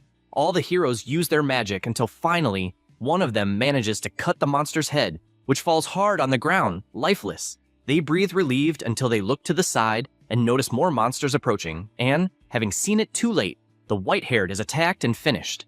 The British heroes are doing their best to hold the monsters on the battlefield, but with little information, they can hardly do anything against an unknown enemy. The defensive line has already collapsed, and the monsters are less than 60 kilometers from the capital, London. At that moment, something shiny begins to fall toward the Macassians, and they, who had their eyes activated, simply go out and fall hard to the ground. Absolutely all the monsters that were hit. At the top, a helicopter can be seen, and the heroes celebrate, saying that Zhou Yan was right since the red ant extract worked perfectly, and the Makashin can no longer get up. The heroes look at her, as they do not believe she is someone so skilled. Zhou Yan shouts to her team to finish off the monsters that are immobilized, and with that, she joins the attack along with everyone. The next day, all the reporters are gathered waiting for the interview. One reporter asks if everyone is there because of Zhou Yan, since she had an incredible performance in the United Kingdom. The Four Eyes answers yes, since she was the heroine who discovered the Makashin's weakness and saved the United Kingdom from despair. While the man was speaking, another's eyes shine because in front of him was the rank S heroine. Everyone immediately starts calling her, asking how she discovered the unknown monster's weakness. They also interview young Pio, asking for his opinion since they heard he was the one who finished off the most Makashins during the mission. The reporter says that a group of 200 people, including 2 rank S, returned to the country, and as everyone imagined, Korea is proud for having saved the United Kingdom. This news was displayed on all the billboards in Korea, including one near where the MC was. He looks fixedly and sees young Pio on the billboard, and this makes him furious, changing his expression instantly upon knowing who he is.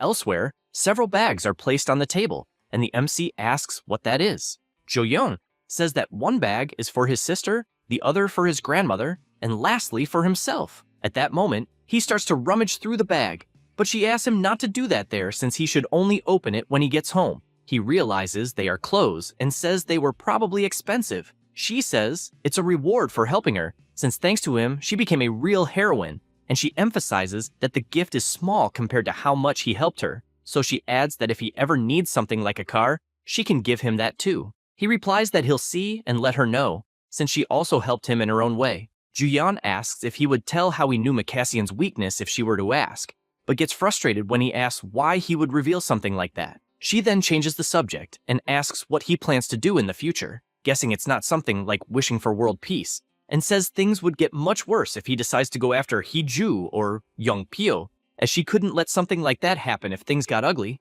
He stays silent for a moment and replies that first, he wants to buy a house.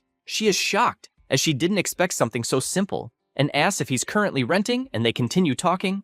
Elsewhere, a party is happening with several girls by the pool. Young Pyo is with them and can't stop thinking about how different Hao Yeon is. He remembers that she knew Makashin's weakness, and it was as if she was hiding that fact. The two were on the plane, and he asked if it was really true that Dojin crushed a prosecutor's head with one punch, and that the idiot Cheolwoo was there when it happened. Jo Yeon removes her eye patch and replies that, first of all, it was his cousin who started it, and says that from what she heard, Cheolwoo tried to kill the MC by taking him to a portal, and that even the day they fought, it was Cheolwoo who started it. He smiles sincerely, and getting closer to her, says that Cheolwoo really acted without thinking, but emphasizes that they are cousins, and that now he has reasons to go after Dojun. The two stare at each other for a moment, and she just turns away, telling him to do what he wants, since she won't get involved in that. He is confused because he thought she would complain, so he believes their relationship isn't as good as he thought. She says once more that she has no reason to do anything. Back to the present,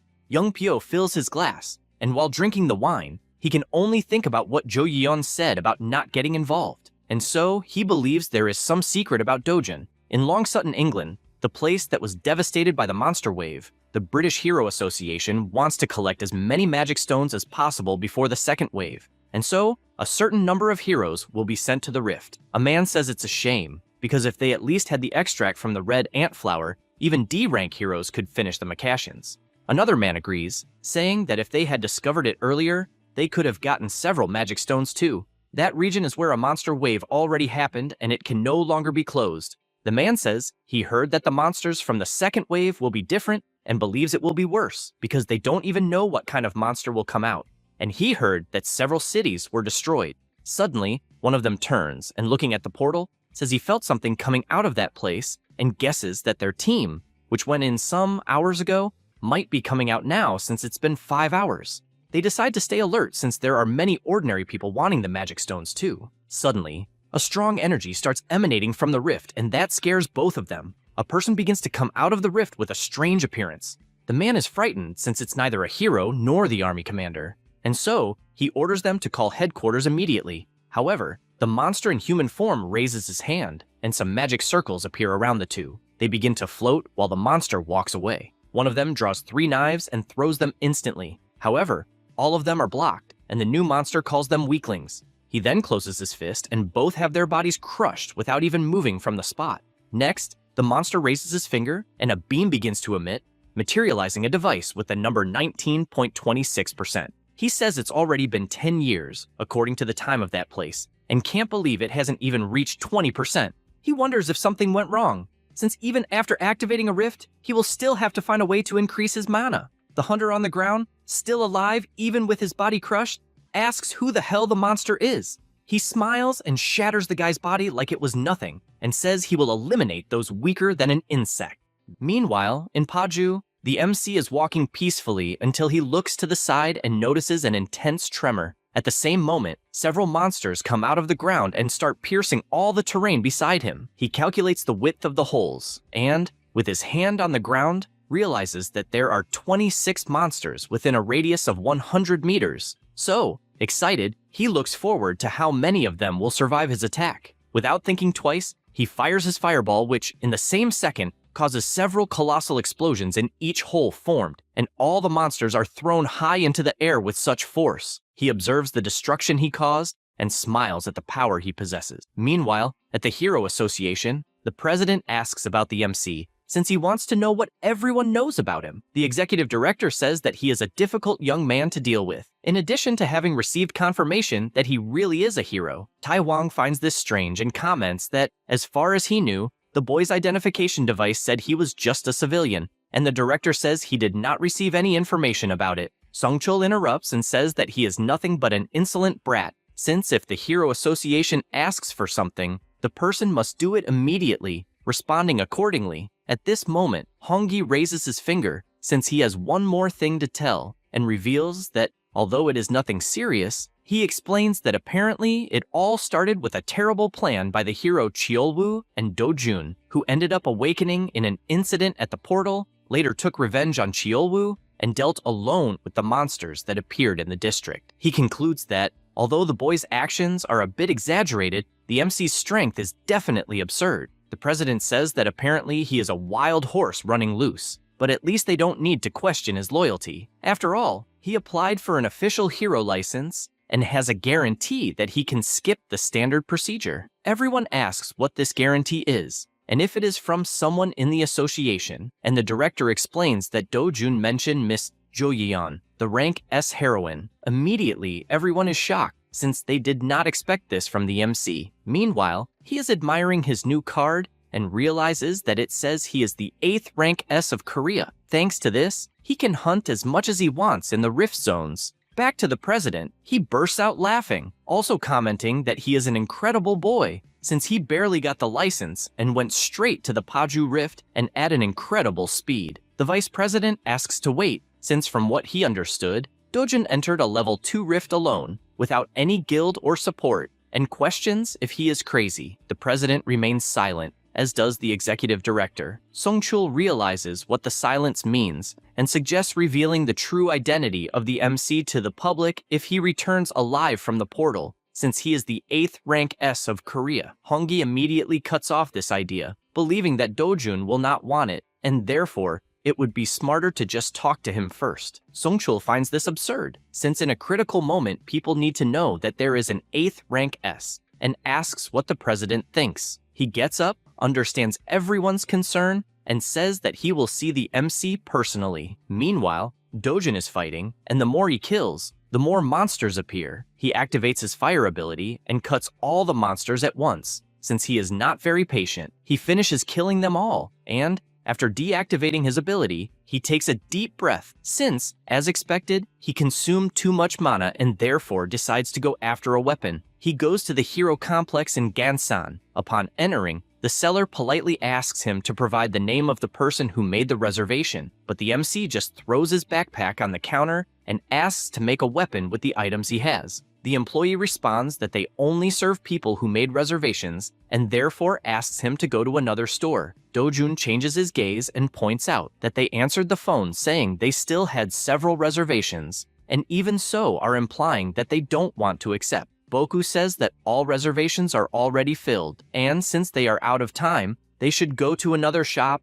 as there are other good blacksmiths in the city. The MC, without patience, grabs him by the collar and leaves the guy in despair to the point of asking what he thinks he is doing since he is the son of the owner he is messing with. He approaches and orders him to call his father at that exact moment, since he only came to the shop because they said the place is good. Boku steps back and immediately calls his father, informing him that there is a customer wanting to see him. Cheol-kwan arrives at the place, and the first thing he asks is who recommended the shop. The MC informs that it was the heroine, Jo Yeon. The two are shocked since the recommendation came from one of the strongest heroines in the country, and for that reason, he asks if it is really true. Dojun just picks the items he wants to use for his weapon, and this leaves the blacksmith scared, sweating cold as he takes the items in his hands. His son asks what it is since he noticed the surprise, and he replies that they are 2 fang tips of a giant monster and that it had been a long time since he had seen something like that. Dojun explains that he wants a long sword, as long as possible, but the blacksmith informs him that without metallic materials, if he stretches the sword too much, it will have no durability, and therefore he can only make 2 medium swords. However, the MC questions if maybe he is the one who doesn't know how to make it. Both are outraged by this accusation, but Dojun continues his explanation, since he only wants a long sword and even wants the mana absorption to be as high as possible. The old man is already trembling with anger, and his son shouts, since a nobody arrived at the shop accusing them of knowing nothing, and therefore he grabs a sword to show that his father can make something of at least level 3 absorption. Dojun observes the sword and comments that it is probably at level 5. With that, he starts putting force into the blade, overflowing an intense aura that leaves the 2 blacksmiths scared, since in the blink of an eye, the sword broke entirely in his hand, leaving only the crumbs falling to the ground. With that, the MC warns that if it is to create trash, it is better for him to retire,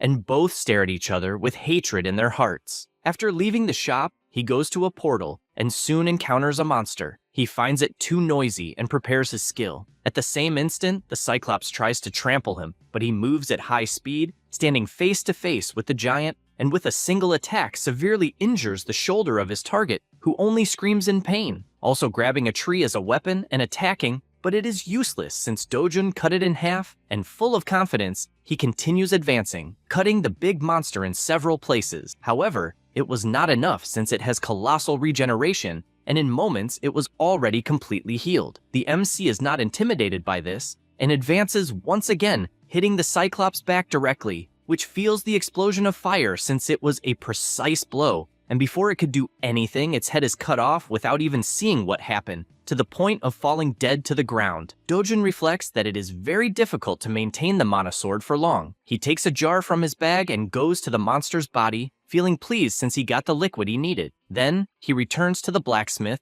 and delivers on the counter the blood he obtained. Boku asks what the hell that is, and the MC just orders him to deliver it to his father, since if combined with the fangs he gave earlier, it will be possible to make a longsword. He says this as he leaves, leaving the boy even more confused, asking at least to tell more details about it. He just continues his journey, imagining that he already got all the basic materials and only lacks one specific item to improve mana absorption. He is even aware that this particular material exists only in one place in the world. The next day, Jo Yeon's phone rings and she answers asking what he wants, and gets confused since from what she understood something was said about Brazil. Still at the pool, the heroine is relaxing with her friend and decides to ask if the association will send a hero to Brazil. Injo replies yes since the two governments have allied, and also points out that the monsters are very violent but give many mana stones, and since the payment is high, the guild decided to go. She even comments that the two of them will go together and will also take the MC. She gets embarrassed hearing this, and her friend says that he is the 8th rank S hero everyone is talking about. Jo Yeon pretends not to understand and says she knows nothing, but her friend soon realizes something is going on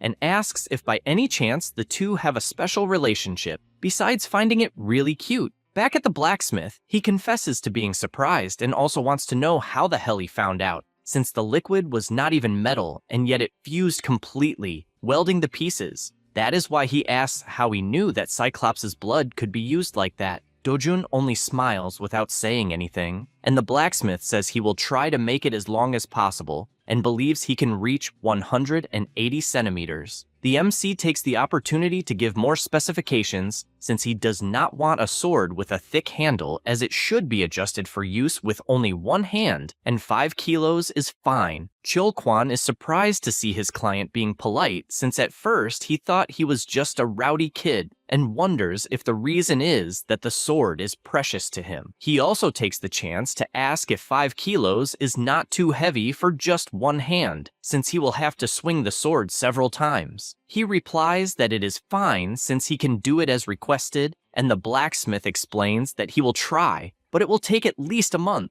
The MC meanwhile keeps wondering if a level 7 sword will withstand his own power, and comments that he will need another item, so he leaves asking to start making the sword's base. Chil-kwan asks if by any chance he will search for more mana absorption materials, and is soon surprised, wondering what item it is that Dojun said he would need. A few days later, a car arrives, and the MC thanks her since he will make good use of it. Jo Yeon says it was nothing, and asks if he thought she had no money, since a car of at most 1 million is nothing. He smiles, saying that it is enough, and she becomes terribly embarrassed with that smile. While he looks at the car, she asks if something is happening in the association. Dojun replies that apparently the superiors want to reveal his identity, so they will pay for it. She is surprised hearing this, and says the president is a very fair person in that regard. He prepares to enter the car, saying that the negotiation did not work out, and she asks him to go easy, even saying she would be grateful if he could take into account that she herself is helping. She then gets into the car as well and says that the association is in chaos because of the problem that collapsed in Brazil, and that as soon as things calm down, they can talk about the president. He is surprised about Brazil, and she explains that apparently they are going to completely isolate the rift zone. With both close to each other, he asks if by any chance she will also go. Zhao Yan starts sweating cold with so much embarrassment from being so close,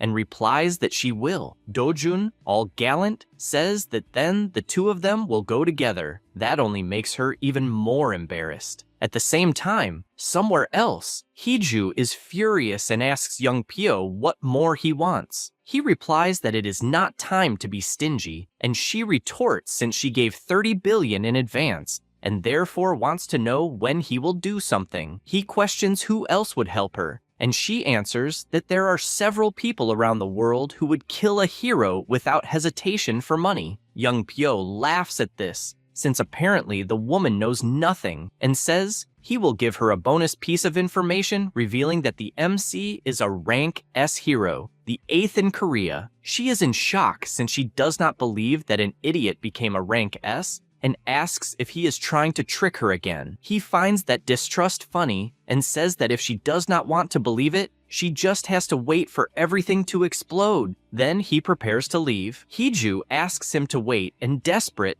asks if the MC really is a rank S, since in that case she will no longer be able to control him, and guarantees she will give more money. He smiles since money is important, and tells them to have a good business relationship from that moment on. She says she does not care about that as long as the goal is accomplished. At that moment, his phone vibrates and notifies that, apparently, the heavens are on her side. Hiju is confused as she does not understand what he is talking about, and he explains that the perfect opportunity to kill Dojin just appeared. After that, already on the plane heading to Brazil, the entire expedition team is prepared, as is the MC, who is calmly eating his instant noodles. Their destination is now Brazil. They arrive in the city of Sao Paulo, and a meeting is taking place at the Brazilian Heroes Association. They mention that the Korean task force has arrived at the airport, which is very good since they were fast. One of them comments that some heroes did not waste time and went straight to Brazil without waiting, but admits that, despite this help, he is worried they might discover the secret information the country possesses. The superior says that not everything can be kept secret, and, therefore, they must just keep it under control until the mission ends. He sighs and imagines that the legendary Brazilian hero named Mirai was defeated and killed by an unidentified creature, and honestly, it could not even be called a monster, since what they saw on the black box was clearly a human silhouette. This makes him question what the hell happened in the Eastern Zone. Meanwhile, a lecture is being given to the Korean heroes, and Jo Yeon, worried about the MC's absence, messages asking where he is, since the meeting has already started. He replies that he is on the plane, and she does not understand, as he was supposed to have gotten off with them earlier. The MC explains that he had a connecting flight, as his destination is farther away, and she asks where he is going. He replies that he is going to Santarem, and Jo Yeon is shocked, unable to believe he went alone to the most dangerous rift zone. The meeting continues, with the Brazilians explaining about the rifts, and afterward, at the hotel, Jo Yeon rushes to a taxi, but before closing the door, someone holds it. It is Young Pyo,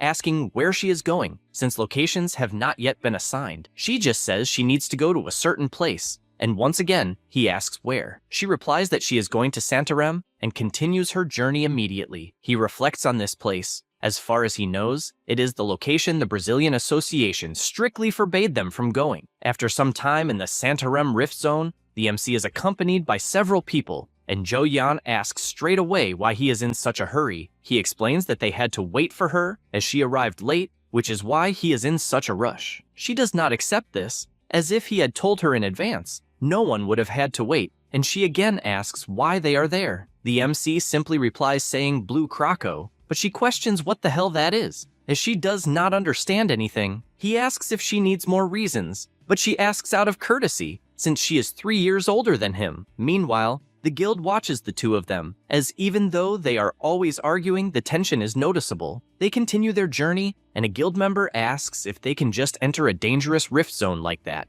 and another replies that it is fine since Jo Yeon is present, and points out that the MC is also just a rookie. The guild member laughs, and affirms that Dojun may be a rookie, but he is definitely the best of all rookies. The two are confused by this, and ask if he is really that good. Meanwhile, the the MC continues talking with Jo Yeon, and she asks him to wait a moment, wanting to know if he entered the rift to clear it all by himself. He responds that he is only there to collect some materials, so it does not make sense to clear everything. She is surprised, as she did not expect that. Suddenly, a giant monster hand appears and hits one of the team members directly, throwing him far away. The Lancer yells for everyone to get into formation and, after looking ahead, worries, as the monsters appear far more terrifying than in the photos. Everyone is concerned, as it seems the situation has become much more dangerous, until the MC draws his sword and tells everyone to stay away. Furthermore, he remembers the blacksmith saying that it would not be easy to take the heart of the blue croco with just his hands, and that is why he lent his beloved to obtain those materials. He prepares himself and, in the blink of an eye, disappears, cutting both monsters at the same time. In 1 second, the blue croco was normal, and in the next second, several cuts appeared on its body, slicing both at the same time. The Lancer imagines he expected nothing less, unlike the other two recruits who are simply terrified by what they just witnessed, concluding that Dojun is too powerful. At nightfall, they decide to camp, and people start gossiping, unable to believe that Dojun killed a blue croco alone with a single strike. Jork whispers that MC also killed the Cocastrian and reveals that this is a secret. The hero is startled, aware that the Cocastrian is a monstrous bird, and concludes that Dojun is not a normal hero. He is grilling meat when Jo Yeon approaches, asking if he has finished collecting the hearts of the blue crocos. He points backward and says yes, and she can only imagine that she has no idea what purpose those hearts will serve, also asking what meat he is grilling since it does not seem bovine. However, this question only shocks her further, as he says it is blue croco meat and even offers her a piece. She feels disgusted and comments that they still have plenty of food, so she does not understand why he is eating a monster. He thanks her, saying there will be more left, and begins to eat as if it were beef. Inju watches from afar, finding it absurd. On the other hand, Jo Yeon takes a piece and stares, still not understanding why he is eating when there is other food available. The guildmaster stands up in shock, asking if he really intends to eat it, and the grapehead responds that yes, as far as he understands, it is edible, and without thinking twice, he puts it in his mouth and takes a bite. At first she is confused, but for some reason it tastes good, and she continues eating without complaint. At this moment, Inju approaches MC and asks what his secret is. This question confuses him, and she only whispers, wanting to know how he won over Ju Yeon, since the heroine never had a boyfriend before and never opened her heart so much to a man as she is doing with him. And looking at her, he asks her to explain how she did it and what charm she used to make her eat monster meat. He reflects on this, remembering his previous life when he was at the Imperial Academy before turning 20. He was with Grain Misil from the Count Grain family. He also had the youngest daughter of the Leshulian family. However, his last hope in that world was destroyed with the appearance of the monsters. Suddenly, he wakes up after being yelled at by Inju, as he was lost in the moon world thinking about it. He turns angrily and says the secret is to put a mosquito on the fire. She freezes for a moment, shocked inside, as what she just heard is the most horrifying thing she has ever heard in her life, and she slaps her friend, calling her. Meanwhile, still in Sao Paulo, young Pyo is drinking his nest and thinking, trying to understand why the guild moved so quickly when the operation date hasn't even been set, and he asks if Dojun is with them, since practically everyone began moving on their own. He then asks what types of monsters are in Santarem. His secretary informs him that there is little information, as the Brazilian Association only said it is a very dangerous place. This irritates him, as everything involving MC makes no sense. Suddenly, his phone rings, and he answers, greeting Heiju. She yells, wanting to know if MC is still alive and when he will do his job. Young Pyo asks why she is impatient and if something happened. She responds that apparently her father saw the news of Dojun becoming a rank S hero and asked the boy to return home. He finds this amusing, as even the president of Group T is getting involved. He looks at the map of Brazil and says he will not disappoint her, assuring that MC will not leave Brazil. She says she liked the answer. After hanging up the phone, the hunter tells the secretary to talk to Takashi and patrol the Santarem region, since the MC got into an isolated area, which will only make the job easier. Meanwhile, the group continues walking, and Jo Yeon asks if they are really going into the forest, since from what they heard, the monsters in that region are dangerous. He asks what they are, and she, terrified, replies that their name is Lynx. Dojun says he is surprised, as he didn't know there were lynx in that region. She asks if he already knew those monsters, and he replies yes, then starts walking. At that moment, Juyeon calls his attention and says she won't stop him, but shows an item asking him to use it. He asks what it is, and she replies that they are earplugs, since a lynx's roar can paralyze, and asks if he already knows that. Dojun replies that he doesn't need them, and she doesn't understand why, besides yelling that he can't do whatever he wants since the Brazilians reported the place is extremely dangerous. But he ignores her and walks deeper into the forest. After nightfall, the group keeps walking until they encounter a monster in front of them. It was a lynx whose aura alone showed it was extremely powerful, enough to scare the whole group.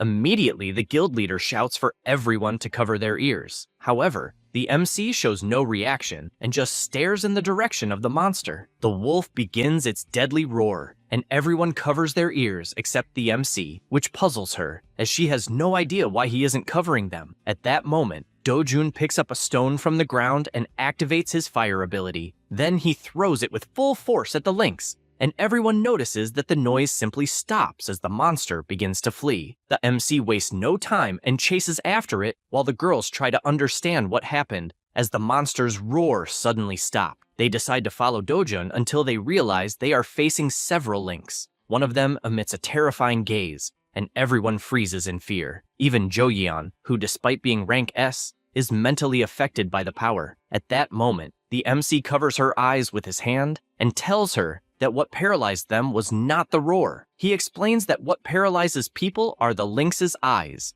and asks her to keep them closed. Then he grips his sword and walks toward the monsters, and with his flaming sword, he slices through the air, wanting to test the sword style of the Bandayan family, activating the first form, Kilida's miraculous fold. He points his sword forward, forming a ball of power at the tip. The monster immediately feels the intense pressure of the sword, and the fireball grows increasingly powerful. The guild members watch from afar, trying to understand what kind of technique it is, as it seems extremely dangerous. The MC channels his power to the maximum, and in the next second, launches a colossal fireball with full force toward the lynx, completely obliterating the area and vaporizing them one by one with the overwhelming intensity of the attack. The girls try to shield themselves from the strong wind caused, and only then notice that the entire landscape ahead has been devastated, along with the monsters, who were defeated without being able to move. The girls are still in shock, especially Jo Yeon, who can only say that what she saw is impossible. At that moment,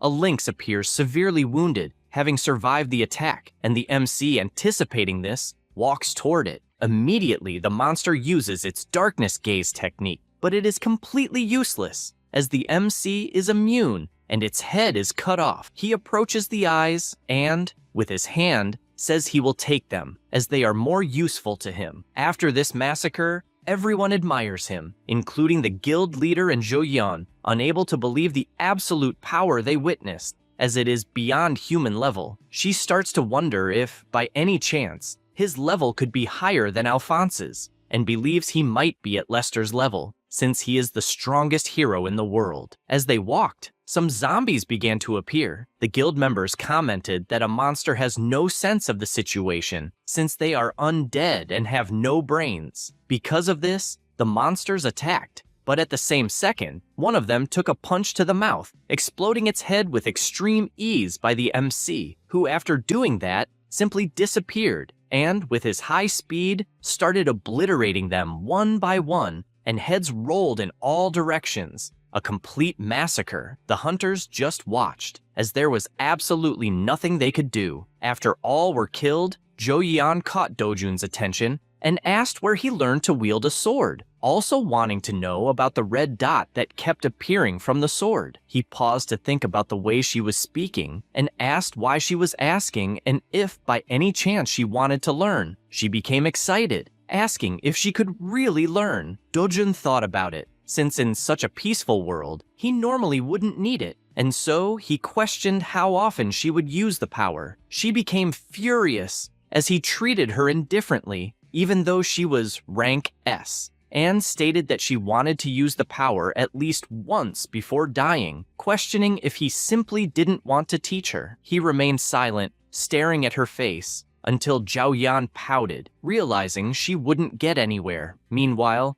Inju watched from afar and told everyone to hurry to leave the fissure. They began walking toward the portal, and the guild leader could only imagine that thanks to Dojun, everyone would manage to exit unharmed. After everyone left the fissure, someone shouted that they were going to kill a certain person, and several hunters had gathered. She started to approach, recognizing the voice, and came face to face with the MC hugging Juyeon while she was dying of embarrassment. The person who shouted was Takashi, an ex-Yakuza, and also a rank S hero. The man approached the MC and warned that he would finally have fun with Juyeon, blocking the way and telling him to get out before he eliminated him. The MC told her that, apparently, the companions didn't like her much. She was surprised and asked if, by any chance, he understood Japanese, since that was the language the ex-Yakuza used. He commented that he had learned a little, and once again Takashi ordered them to step away, or he would kill her. Takashi's guild members also started shouting, demanding respect for their master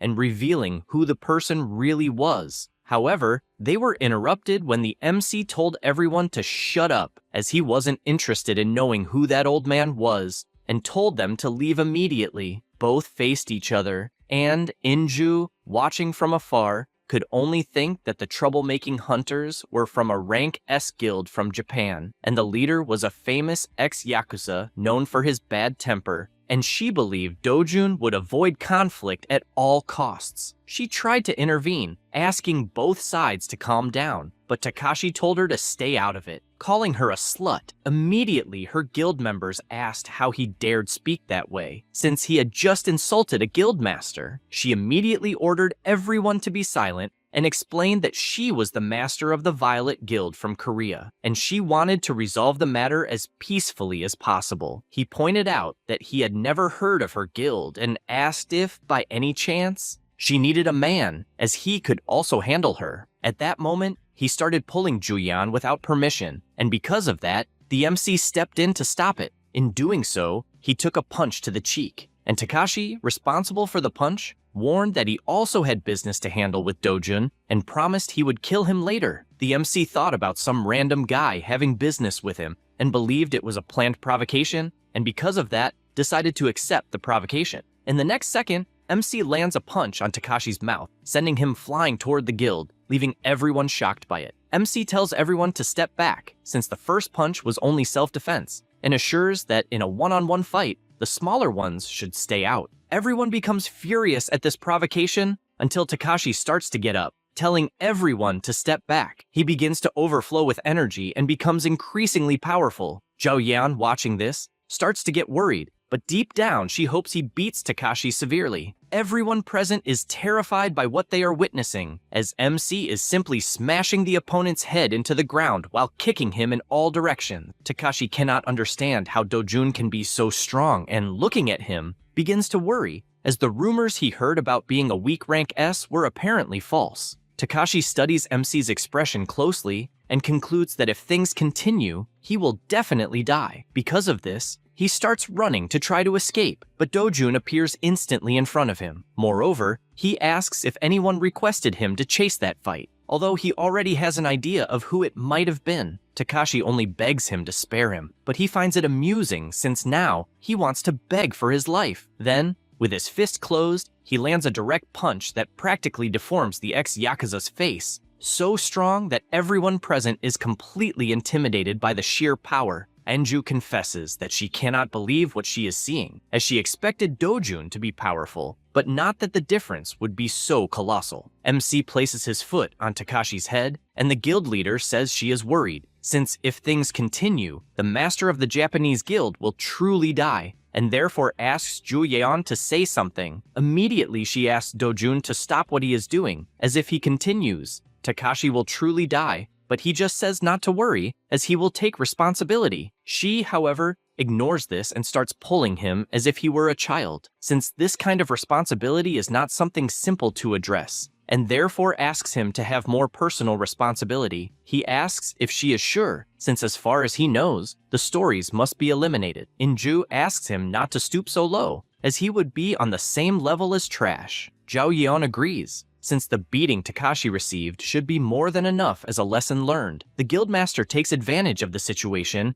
and yells for the Japanese members to behave, or they will face the same fate as their leader. Immediately, everyone bows, saying they understand perfectly. MC asks if it is some kind of joke that they only kneel, and, with his intimidating expression, tells everyone to put their heads on the ground. They obey without thinking twice and continue begging all the time for forgiveness. MC looks at one of them and tells him to insult himself by calling himself a dry little turd. The long-haired one, although frustrated, obeys word for word, and everyone starts laughing while Takashi is completely exhausted, unable to do anything. After this, still in Sao Paulo, the president of the Brazilian Association looks at the report and, seeing the two Korean girls in front of him, cannot believe the absurdity he read. After all, a rank S hero was beaten to the point of being nearly crippled, and the opponent was just one man. And since Takashi was the only victim, he already imagines who could have caused this damage and laments,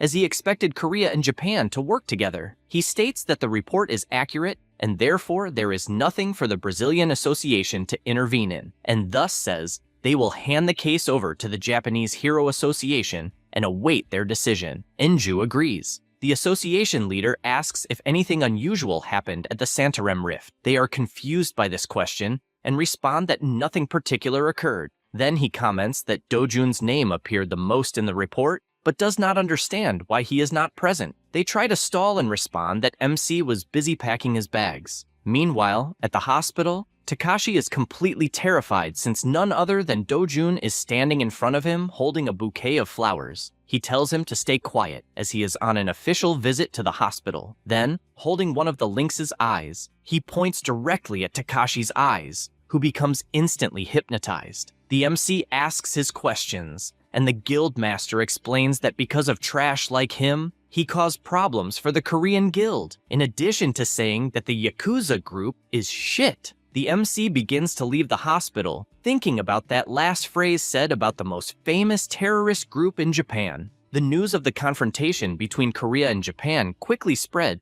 and the president of the Korean Heroes Association asks if by any chance Dojun solved all the problems. Hongi replies that yes, and that news about him is trending every day, but he questions if it is really true that the Japanese Association gave up the investigation. Taiwan says that it was Takashi himself, the victim, who said that. They conclude that it is very strange for something like that to come from Takashi, and therefore it must mean that there is something that even Japan wants to avoid. The Four Eyes gets curious about this theory and asks what he has in mind, but he just says he doesn't know, since the only thing he has in mind is that soon he needs to meet with Dojun, because he feels that the balance of the world's heroes will be shaken. After that, on D1, the operation to close the Brazilian Rift Zone is only 1 day away, and the Korean heroes arrived early to adapt to the area. In addition to several interactions between heroes from all over the world happening, even sharing joint operations and detailed individual plans. A pre-battle party was held to encourage success, and definitely, the star was Dojun. Several people did everything to talk to him, and Inju comments that apparently the rumor that the MC defeated Takashi spread globally, and even though everyone talks about it, Dojun doesn't brag about anything, which makes this feat even more incredible. Jo Yeon just watches from afar, immersed in thoughts. The clan leader notices that her friend is daydreaming, and looking to the side, she sees a woman running toward the MC. She knows that the woman in question is Gloria Tyler, an S-rank heroine who is #1 in the world, ranking of most handsome heroes. Seeing this, Inju slaps her friend to wake her up and starts shouting, asking if that is enough to ruin her mood, besides wanting to know why she is sitting when she should act right away. The MC hears the shouts, and seeing Jo Yeon by his side all shy, he just smiles. At the same time, Gloria says goodbye and calls the MC Castle. Jo Yeon gets confused and asks who the hell Castle is. Dojun replies that it is himself. She is surprised by this, and asks if by any chance he had an English name. He explains that the name he used before Dojun was Cassell. Yo Yeon gets thoughtful about this since she never imagined that he had lived abroad as a child, and there was nothing like that in his records when they checked. Besides that, she gets sulky because he never told her anything about it. Meanwhile, Young Pyo observes the two from afar, and all he can imagine is that Takashi is a bastard for not being able to defeat a simple kid. He starts drinking his alcohol, since he is determined to interfere on his own, but hears something at the same moment, because as he passes by the two, he hears Juyeon telling the MC to be careful, because even though she knows he is strong, he has to take into account that enemies are not always fair. She reveals that Takashi has some close allies as well as other complications. The MC says that he is already aware since he knows that these close people are just like Takashi, cowards, weak, but pretending to be tough, and smiling he says that this will not be a problem. Then he turns in Young Pyo's direction and says that it will not be a problem at all. Immediately the S-rank feels that look and also turns with blood in his eyes. Even more when seeing the MC smiling, he furiously clenches his fist and guarantees that he will kill him with his own hands. Later that night, the guild leader confesses that it is the first time she sees something like this since they are in front of the Santarem Rift Zone and the entrance is extremely dark. On the other hand, the Lancer starts walking and says that there is nothing to worry about since they have two S-rank heroes with them. Enju sighs and agrees. Because of that, she shouts for everyone to enter and the heroes line up to proceed with the mission. However, Joyeon looks at Dojun and notices that he is sweating and asks what happened. The MC looks at the moon and asks if by any chance she can't feel it. She doesn't understand what he means and asks the guildmaster if she feels anything. Enju replies that she doesn't feel absolutely anything. The MC keeps sweating cold and says that the concentration of mana has increased even more. Meanwhile, on top of the hill, the humanoid monster is holding a cell phone that shows 23%. He says it won't take long to reach 30% and calls everyone filthy insects, since it would be easier if they all die. At that moment, the hunters start to feel their bodies get heavy and also short of breath, and the MC immediately realizes that the mana is becoming denser than when he was in the Partitua forest. Juyeon keeps watching and gets worried since she has never seen Dojin so tense, concluding that something extremely dangerous is nearby. Inju asks the group to calm down, since it seems to be something from the Rift Zone, and because the group is heavier, they cannot let their guard down. In addition, she informs the Rank S that they will move in a defensive formation and asks whether Dojun can do the same. He replies that it is fine, just like she said, since until the cause of the mana density is discovered, this is the best course of action. The guild leader makes it clear that no matter what happens, they must remember that the objective is to close the rift, and everyone shouts that they are ready. With that, the mission begins. While the MC was entering the Santarem Rift, France, Korea, and Brazil were assigned to the north of Brazil, which is where the largest rift in the city is located. In this place, several assassin bees are running rampant, and the Awakened cannot believe that the monsters are so strong, since it should be possible to hunt them even as a rank C hero. At this moment, an ally is thrown in his direction, and he cannot believe it, since rank A heroes are being brutally pressured. Then a monster targets him, but the hero counterattacks. However, he realizes that his body feels heavy, since a single attack should have completely destroyed the bee, and because of that, he has no idea how many people will come out of that place alive. Back in Santarem, the leader dodges an attack and notices that several orcs are approaching. Jorge comments that he finds it strange, since they do not seem to be ordinary orcs, as they are not supposed to be that strong. They launch an attack and land a blow to the monster's head, which shows no reaction at all. In addition, the orc raises his axe and nearly lands his attack, being saved at the last moment by Joyeon, who tells everyone to be careful. She advances once again, and heading toward the orc, dodges all of them in order to land a kick from behind. Next, she jumps and lands another kick from above. A second orc appears to attack her off guard, but she dodges, and the attack hits the first orc instead. The rank S takes advantage of the chaos, and once again appears attacking, landing another powerful kick that sends the monster flying far away. The Awakened are surprised, since for a moment, they had forgotten just how powerful the rank S is. One of the monsters lets out a powerful roar, and the MC lands a punch that sends it flying away. The captain becomes concerned, since they are facing something this difficult right at the entrance of the rift, and even with two powerful people,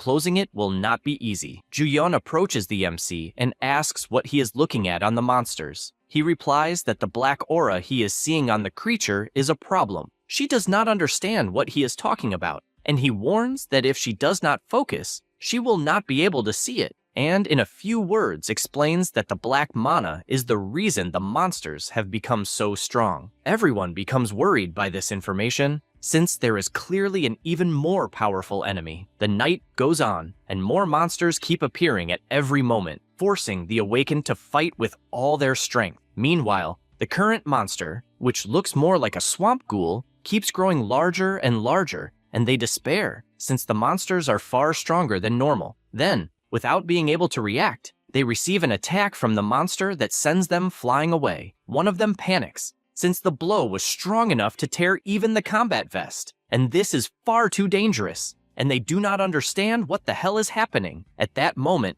a giant ghoul appears behind him, but the captain appears and blows up the monster. More monsters appear, but she puts an end to all of them. She stops to reflect that if the swamp ghouls are already this powerful, then Velkera will be even more dangerous. And this is definitely a strange rift. Only then does something cross her mind, as it might be that this is happening in rifts all over the world, and not just in Brazil. Meanwhile, in the rift near Manaus, an awakened is running with all his strength, since he witnessed even the powerful Brazilian awakened Arvado die, as well as the Frenchman David. And all of this because of the single monster, Velkera. The MC explains to Joyeon about Velkera, and says that all of them are infused with dark mana, and that, because of that, it is better to be careful. She asks whether that so-called darkness is the black aura around the monsters they killed. He replies that it is, and she blows up one of the swamp monsters. She continues trying to process what this so-called mana is, since it seems more like something from magic games,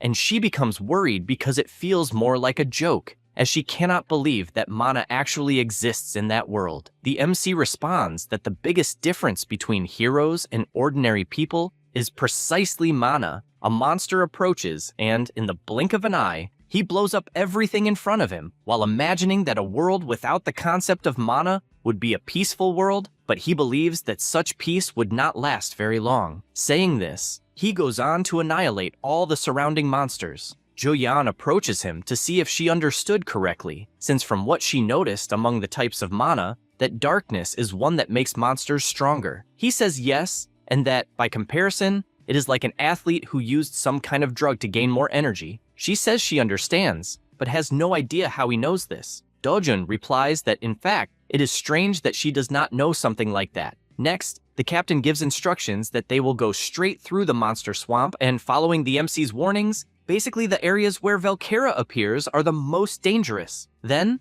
after advancing for some time, she orders everyone to stop and tells Dojun that apparently they have found it, since it looks very much like Velkera's food nest, just as he described. After all, there are several monsters wrapped in webs to serve as food. Inju shouts for everyone to be careful, as there must be one nearby. However, the MC responds that there is not, and using his power, reveals that it is actually something more dangerous, and that, fortunately, they found it quickly. Everyone is startled upon seeing him use firepower, to the point of wondering if he is a mage. But the MC simply fires his attacks. Since what is most dangerous, there are the cocoons. He sets them all on fire, and explains that Velkera is using dark mana and will no longer use those monsters as puppets, and warns that if they do not deal with it soon, the number of monsters will increase and they will end up dying, which is why they need to go after Velkera at once. Everyone is shocked by this information, and Inju admits that she is surprised, since it is Dojun's first time in that place, and yet he is not lost at all, and the more she looks, the more incredible she finds him. The others think the same, since at first they thought that he was just a strong guy, but that level has already surpassed human capacity. At that moment,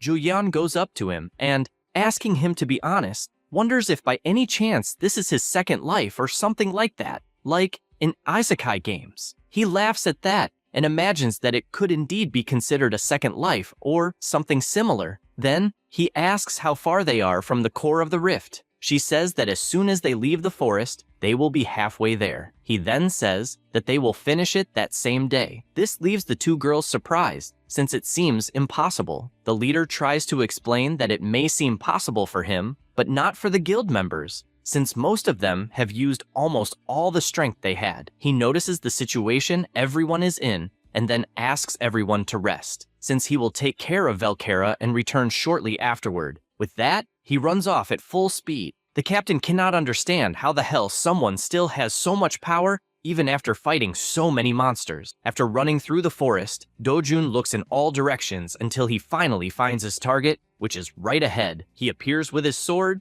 and she senses the presence of an enemy and therefore leaps, launching her powerful web. However, he dodges and begins attacking the monster from all directions, finishing the powerful boss with extreme ease. He takes a deep breath and imagines that perhaps it was thanks to the dark mana he absorbed while cultivating mana, since he does not feel tired at all. Then he returns to the group completely unharmed, and Juyeon simply cannot believe that he defeated such a powerful monster alone, and to make matters worse, does not even seem tired. He says that apparently there are no signs of monsters in the forest, and that, because of that, they can rest for a bit. Everyone does that, and the MC starts roasting monster meat. Jorge sees this, and, a bit embarrassed, asks if he could try it as well. Dojun hands over the skewer, and the guy thanks him. Meiki, curious, asks why he wants to eat that meat out of nowhere, and he replies that he wants to test whether the MC became so strong by eating it. The guy finds it interesting, since he also wants to test it because he has nothing to lose,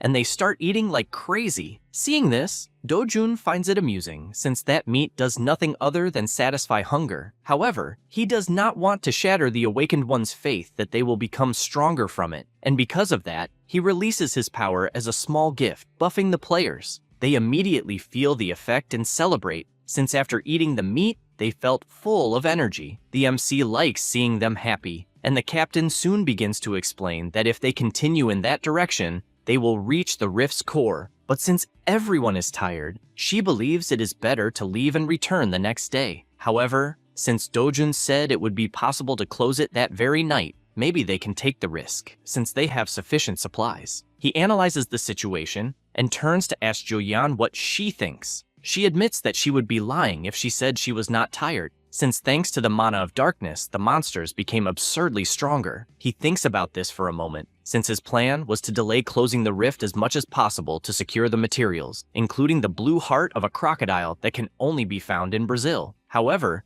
the appearance of the mana of darkness changed everything, since variables are never a good sign. With that in mind, he grabs his backpack and throws all the stones on the ground. He also tells everyone to return to the hotel first, and, confident as always, says that he will close the rift alone and return afterward. On the way, he encounters several swamp ghouls, but puts an end to all of them, in addition to collecting all the stones found on the monsters. At the same time, the group is leaving, and Inju asks if Dojun will really be fine. Joyeon says that definitely yes, since the guy had energy to spare along with a confident look. Then the captain comments that she looks a bit pale and asks if she might be worried about him. She finds it amusing and imagines that being a rank S hero like him does not seem fair, since she doubts with all her strength that there exists an awakened one like him anywhere in the world. This time, the MC encounters the orcs, but he also slaughters them. The monsters do not stop attacking, but he dodges and, holding his fireball, fires it in their direction and finishes them all with that single attack. After that, he also collects their stones. At the same time,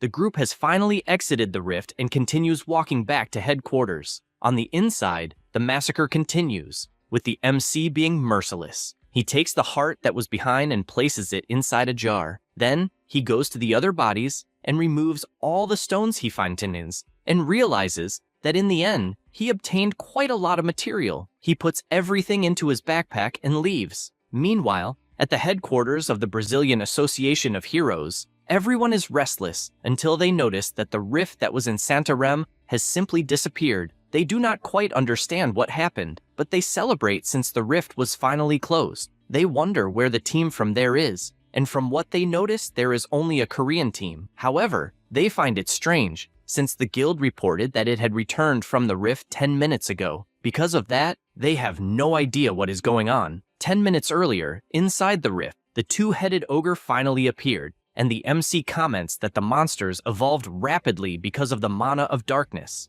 The orc lifts its leg and tries to crush Dojun, who, upon dodging, realizes that the core is right behind the monster. He prepares his sword to end it once and for all, and, charging his fire energy into the weapon, advances with everything using the second form, the sword style of the Bandayan clan. He makes his move and drives a strike through the orc, which begins to scream in pain despite not having been finished off. Dojun, excited, asks if it was surprised, since this is only the beginning. He advances once again and continues attacking in all directions until he decides to take it seriously, and using his special move, unleashes dozens of strikes at the same time, cutting down even the nearby trees along with the entire terrain. The orc realizes the trouble he is in and tries to jump to evade the attacks, while also attempting to counterattack. But a sword strike catches his leg and makes both heads scream in pain. With that, Dojun executes more attacks, and all of them hit their mark this time, which is enough to leave the final boss in pieces. He sheathes his sword and heads toward the portal. As he approaches, he realizes there is no difference at all in the density of the mana of darkness within the core either, and if it is not leaking from inside, then he believes the cause must be external, as the work of a person. So, to sustain the rift with this level of mana of darkness, he believes it must be an underworld lord, or even an imperial lich. However, if such a being were truly in that place, half of humanity on Earth would have already been transformed into undead, and because of that, there is no way to be certain. And if it truly is an external problem, it cannot be resolved simply by closing that rift. He clenches his fist and strikes the core with a punch that causes it to crack and shatter completely. Dojun, after completing the mission, says that he needs to find out what is going on. Back at the Brazilian Heroes Association, the president reads the report and finds it unbelievable. After all, on one side, they sent allies from 3 nations, and only 1 rank S hero returned alive. On the other side, 1 team closed the rift and everyone returned alive. The staff member reports that there is urgent news coming in from all regions, and that most teams failed to close their rifts. The president says he will organize all the information and issue a new report soon, but finds it strange since it was an unexpected result, even though there was a rank S hero at each rift, and the only team that succeeded was the one from Korea, led by Juyeon. The staff member says it is difficult to even call it a Korean team. The president does not understand what he means, and wonders if he missed something, since as far as he knows, it was the Korean team that was sent to Santarem, until he realizes that in fact, the rift was closed well after the team had already returned. This makes him ask how the hell it was still closed and where the heroine Juyeon is. The staff member informs him that she is almost arriving at the association, and immediately the president stands up, since they need to find her right away. As soon as Juyeon and the rest of the team exited the rift, it took them about 1 hour to reach the association. Meanwhile, Dojun closed the rift alone and entered another one. He realizes that the core is underwater, and decides that it is another way to find it. After that, Joyeon meets with the president of the Brazilian Heroes Association, and says that as long as it is Dojun, anything is possible. He says that he cannot believe such an absurd claim, since that would mean the MC truly closed the rift alone. He falls silent for a moment and reveals a confidential matter, that in other regions, several rank S heroes have died. She says that if it were not for Dojun, she would have met the same fate. The president can no longer think clearly, as it is something hard to believe, in addition to the story of the monsters having been strengthened by this so-called mana of darkness, along with the surreal power capable of surpassing a rank S. Amid this confusion, he asks if she is saying that Dojun managed to surpass all possible levels. She simply nods in confirmation. The president then mentions that there are reports that several other rifts were closed in the south minutes ago. She says that they are probably rifts that were not affected by the mana of darkness, but even so, they must not lower their guard, since the level of danger is much higher than they had imagined. The president takes his phone in hand and asks if by any chance the color of the rift entrance was different. She replies that yes, since at the moment, that is the only way to confirm it. Then, immediately, he contacts everyone, ordering them to check the entrances of all the rifts in Brazil. With everything resolved, Juyeon gets up and, after walking for a while, calls the president of the Korean Association and comments about the mana of darkness and whether there has been any change in Korea. In addition, she says that she did not see any reports with changes and assures that she will continue to keep an eye on it. After hanging up, she imagines that even with several rank S heroes, it is very difficult to deal with many monsters strengthened by this mana. The president thinks the same, since if by any chance the boss of a rift is also strengthened in this way, they will have an even bigger problem, and the two conclude that they need to prepare as much as possible. Returning to the MC, he imagines that in rivers, lakes, and islands, there are many zones with that type of territory. The problem is that humans do not breathe underwater, but there are some heroes with special abilities for this specific territory. One example is the hero from New Zealand, Ivan Rupert, the aquatic rank S hero. This guy is very famous, especially because he managed to solve the problem of aquatic pollution throughout the world, and he achieved this thanks to the ability to breathe underwater. The MC begins to submerge and soon feels the mana of darkness at the bottom of the river. He then starts swimming, and upon seeing a darkness, deduces that it is because of the mana. He continues approaching and decides to suppress the shock. As he gets closer, he begins to increase his resistance until he finally reaches the ground. A monster was already at the bottom and immediately swims toward him. He considers whether it might be an Arachon, and it even appears to be strengthened by the mana of darkness. He gathers energy in his body and blows up the monster that tried to wrap itself around his body. The MC thinks this is a mess, and when he looks to the side, he sees more fish approaching, and they begin to devour the parts of the Arachon piece by piece. Dojin knows that if Ivan Rupert were in that place, he would definitely be shocked by what he would witness. He knows that he needs to move his body freely while keeping his feet firmly on the ground, punching the monsters at the highest possible speed. Even so, the monsters do not stop appearing, and he finds himself completely surrounded. He reflects that he needs to put an end to all of them at once, and swims away at high speed until something catches his attention, since he has finally found his target. He feels happy, since it was a surprise to find the Acromos there, because in the world he lived in, those who became mere legends had something in common, which was hunting Acromos when they were still unknown. He knows that he cannot miss this golden chance. The monster begins to act strangely, and a dimensional portal appears in its mouth. The MC immediately takes action, because he knows that the Acromos has no natural enemy, and that no matter the opponent, they create a subspace that engulfs the enemy. This power becomes stronger and stronger, and the MC feels this pressure until he prepares himself and cuts the subspace that was there engulfing everything. The power keeps growing stronger, and Dojun keeps gathering more and more energy. He imagines that it would be easier to be beaten to death, but then he would not be able to obtain the subspace. He knows that he needs to endure by using mana to absorb everything, and releases an incredible power that immediately decimates the fish around him. However, he realizes that in that way, he will continue to be pressured, so by gathering more energy, he continues absorbing with all his strength, since he knows that he needs to absorb the mana of darkness from the water, and at the same time release his own. He continues doing this until his nose starts bleeding. He wonders if what he is doing is too much for the body he currently has, and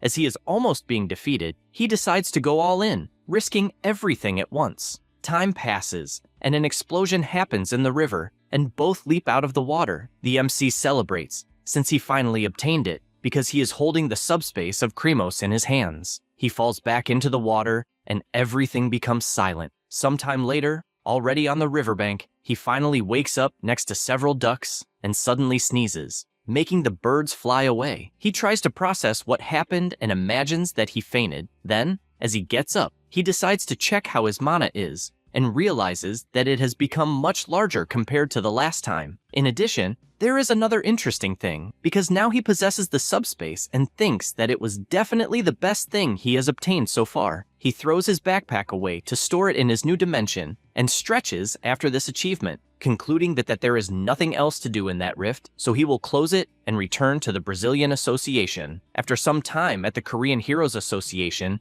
Ingu says that although it is not the official announcement, they are saying that the deaths of the heroes are real. The association president laments it, since they lost talents they could not afford to lose. The Four Eyes says that this happened in only a few rift zones. Taiwan comments that he heard that Dojun managed to close some rifts, and even thinks the boy is more incredible than he expected. Ingu takes the opportunity to comment that since it has been a widely discussed topic since the incident with Ryoma Takashi, The impact will be great because of this, since in the incident in the United Kingdom, Jo Yeon received a lot of attention, and he is honestly happy to know that the heroes of Korea are on everyone's lips at the moment. He then says that they did not find abnormal signs in the rifts in Brazil, and suspects that it was a unique event. The president orders them not to jump to conclusions too quickly, and not to stop checking for even a second. He then says that he is worried about Dojun, since the president of Brazil, Daniel Lopes, is a manipulative person, so while the MC is there, he may end up being exploited. However, he is surprised to hear the Four Eyes say that he disagrees, since the president of the Brazilian Heroes Association is too shocked to do anything. That said, Taiwan bursts into laughter, since it makes sense,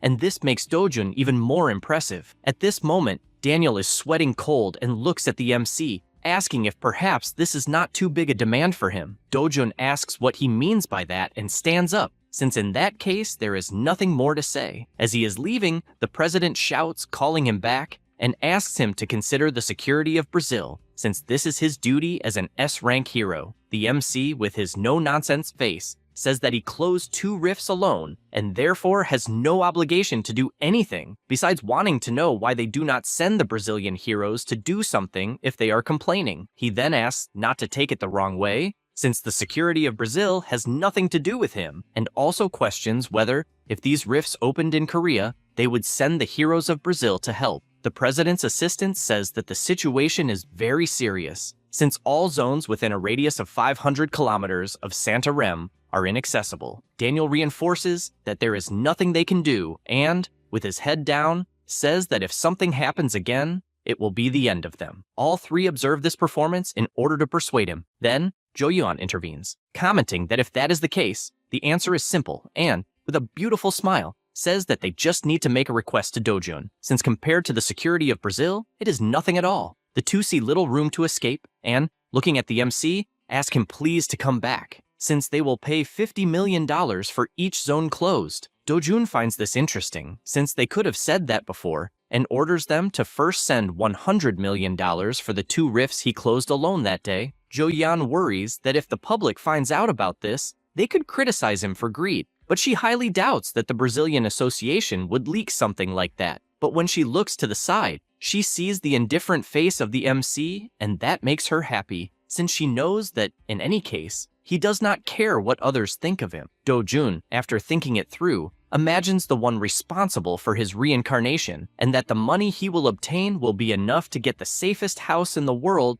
and asks if he is satisfied, since he kept his promise. The Brazilian government was reluctant about the MC's request, but with no other alternative, they could only complain about it. At the same time, a confidentiality contract was signed so that public opinion would not worsen. Some heroes are badly injured, while others unfortunately lost their lives on this mission. The family members do not hide their pain, and the MC remains firm, offering his condolences. After that, at the hotel, Inju asks whether they will go to the next zone together, but the MC does not answer, and she does not know what he is thinking so deeply about. He comments that he was wondering what would be more profitable, since while he closes one zone, the guild would move to the next entrance. She reflects on this, and asks if they would then close the zone together. He realizes that she understands things quickly, and she comments that, from what she understood, while they finish closing one zone, he would go after another. He answers yes, since that way they could close 3 zones in a day, and assures that if they help, he will share a percentage of the profits. Everyone gets excited about this. He approaches Jo Yeon and asks her not to overdo it until he arrives, since she should focus on protecting the guild members. She gets embarrassed by this closeness and replies that she will do so. Everyone around starts whispering that a rank S is blushing next to the MC and that they are probably dating. Sometime later, the MC goes adventuring again, until he looks to the side and notices a monster trying to attack. He finds it interesting to have found a fake Cyclops and decides not to waste time counterattacking, thinking it is interesting because he will make good money from it. He lands a punch, but the Cyclops remains intact. The MC is surprised to see that the monster has a very tough body, but that only makes him more excited, since he can test his new technique. The Cyclops advances, but Dojun does the same, and even lands a kick that leaves the monster dazed, and because of that, it screams. Entering a state of fury, and the MC takes advantage of the opportunity and uses his subspace, which swallows the monster's attack and makes it appear above its head, hitting its own head with the attack. Dojun realizes that this ability is not very good to use in combat, since it consumes a lot of mana. After some time, the Southern Rift Zone was closed. The president of the Brazilian Association is monitoring everything from headquarters and reflects that it took 8 hours to close the rift and that it would definitely be a problem for them. Because of this, he orders the transfer to be made, and another $50 million are transferred to Dojun. The assistant comments that if this continues, they will lose billions of dollars in just a few days. Daniel replies that they cannot let the MC take everything. The boy does not quite understand what he means, and asks if, by any chance, it is to delay the payment. The president calls him an idiot, since if they do that, Dojun will simply stop closing the portals and orders that all Rank A and Rank S heroes be summoned, since they will form a special team in opposition to him. In addition, the reward for this team will be $10 million, and they are to help them as much as possible by closing the rifts faster than Dojun. He wants to pay to see who will close the rifts faster. Dojun versus all the heroes of a nation. Meanwhile, elsewhere, Daniel Lopez sends a text message to someone. It was to Young Pyo, who upon seeing who the message is from, imagines that the person has finally made a decision. His assistant says that there are rumors about Rank S heroes dying, and that because of these rumors, people are tense. The hero says that, considering the number of people, 10 million is little, but since it will be easy, it is not bad. He also reads that it will be only one team all at once, and this irritates him, since if he ends up on the same team as Dojun, he believes it will be annoying. His assistant says that the MC is not on the list, and the hero checks more carefully and realizes that not even Juyeon and Inju are on it, and he begins to worry, without understanding what the hell is going on. Back in Brazil, the MC receives the transfer, and Juyeon asks if the association is transferring correctly. He replies yes, and she explains that apparently the government got irritated with the agreement and gathered heroes from all nations. He finds this interesting and says that indeed they are not idiots to act that way. She says that apparently he is being too generous since, in her own view, the association is acting in bad faith. The MC can only think that at least he secured the money he promised to the real Dojun, and nothing else matters. And he knows that from that moment on, he only needs one thing. Since the Brazilian Association wanted a competition, both teams accelerated their results. The government is going all out, monitoring everything. Zone AO35 was closed at 15 hours by Dojun together with the Flower Guild. Zone CO12 was closed at 17 hours and 10 minutes by the Union of Heroes. 1 Rank S hero and 5 Rank A heroes suffered minor injuries, and 2 Rank A heroes are in critical condition. Shortly after, Zone AO37 was closed at 21 hours and 50 minutes. And this time it was closed alone by the MC. Several days passed, and the association was already exhausted from working so much. One of them offers an energy drink since his friend has not slept at all. Sales contaminated by the mana of darkness were quickly shut down, but this means no one is keeping an eye on the other rift zones. The areas are being monitored only by agents 24 hours a day. No one knows what might happen, so they are working non-stop. They keep their eyes on the map at all times, and the rifts are disappearing far too quickly, leaving everyone simply surprised. Dojun and the heroes had no choice but to hurry. After some time, Zone BO41 was closed and everyone at the association celebrates, since it finally ended, and the assistant rushes to the president to report that all zones within a radius of 500 kilometers of Santarem have been closed. Daniel breathes a sigh of relief, as they apparently have left the state of emergency. The boy replies that yes, and they also confirmed that all rifts with the mana of darkness were closed. The president says it was an excellent job, but before the assistant leaves, he mentions that there are still a few remaining rifts. However, one day would be enough to close them, and he wants to hold a party in honor of the heroes and the agents who worked hard. That night, the buffet is prepared and all the heroes are gathered with plenty of music. The MC's group arrives at the party and calls the president since they need to greet him. Daniel asks why, and Inju explains that they are planning to return to their country. He looks directly at the MC and says that there are still some remaining rifts and asks whether they should not finish the operation first. She explains that her team was assigned only to Santarem,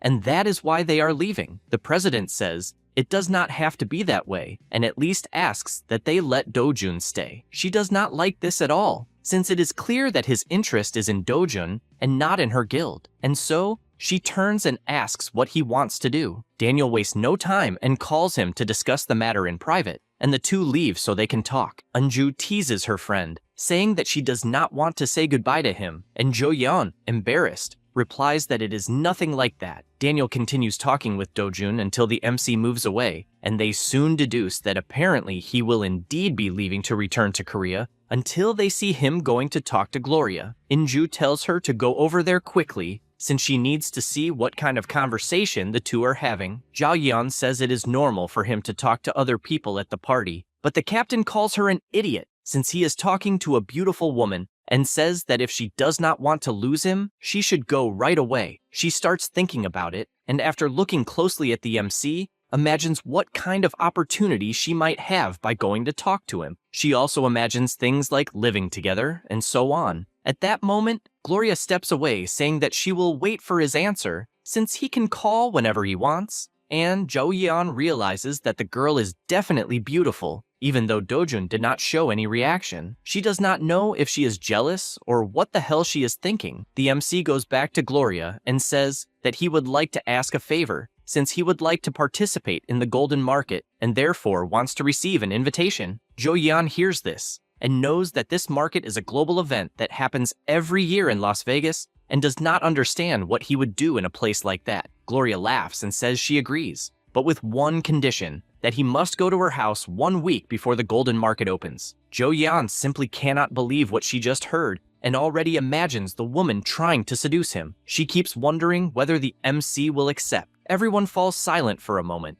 and Gloria notices the presence of the rank S and therefore says that he can respond whenever he wants. But since she has high expectations for him, she decided to send the invitation right at that moment. He looks at the invitation and knows that the VIP card is better than a common invitation. At that moment, someone approaches saying that the view is pleasant. It is Young Pyo, saying that it is a beautiful sight to see the most beautiful women from Korea and the United States together. In addition, he tells Dojun that he is also well-dressed and still accompanied by 2 beautiful women, as if he had the world in his hands. The two stare at each other for a moment, and Jo Yeon becomes worried, since the guy must be planning something. Young Pyo laughs, drawing the attention of everyone present, and asks them not to worry, since he is not trying to do anything because he only wanted to introduce a friend to them, and asks if everyone already knows this person. This draws everyone's attention, since it is the Yakuza member, Takashi. Jo Yeon cannot believe that the guy has already been discharged, and not even the president believes it, since he did not invite him precisely to avoid him meeting the MC, who beat him up.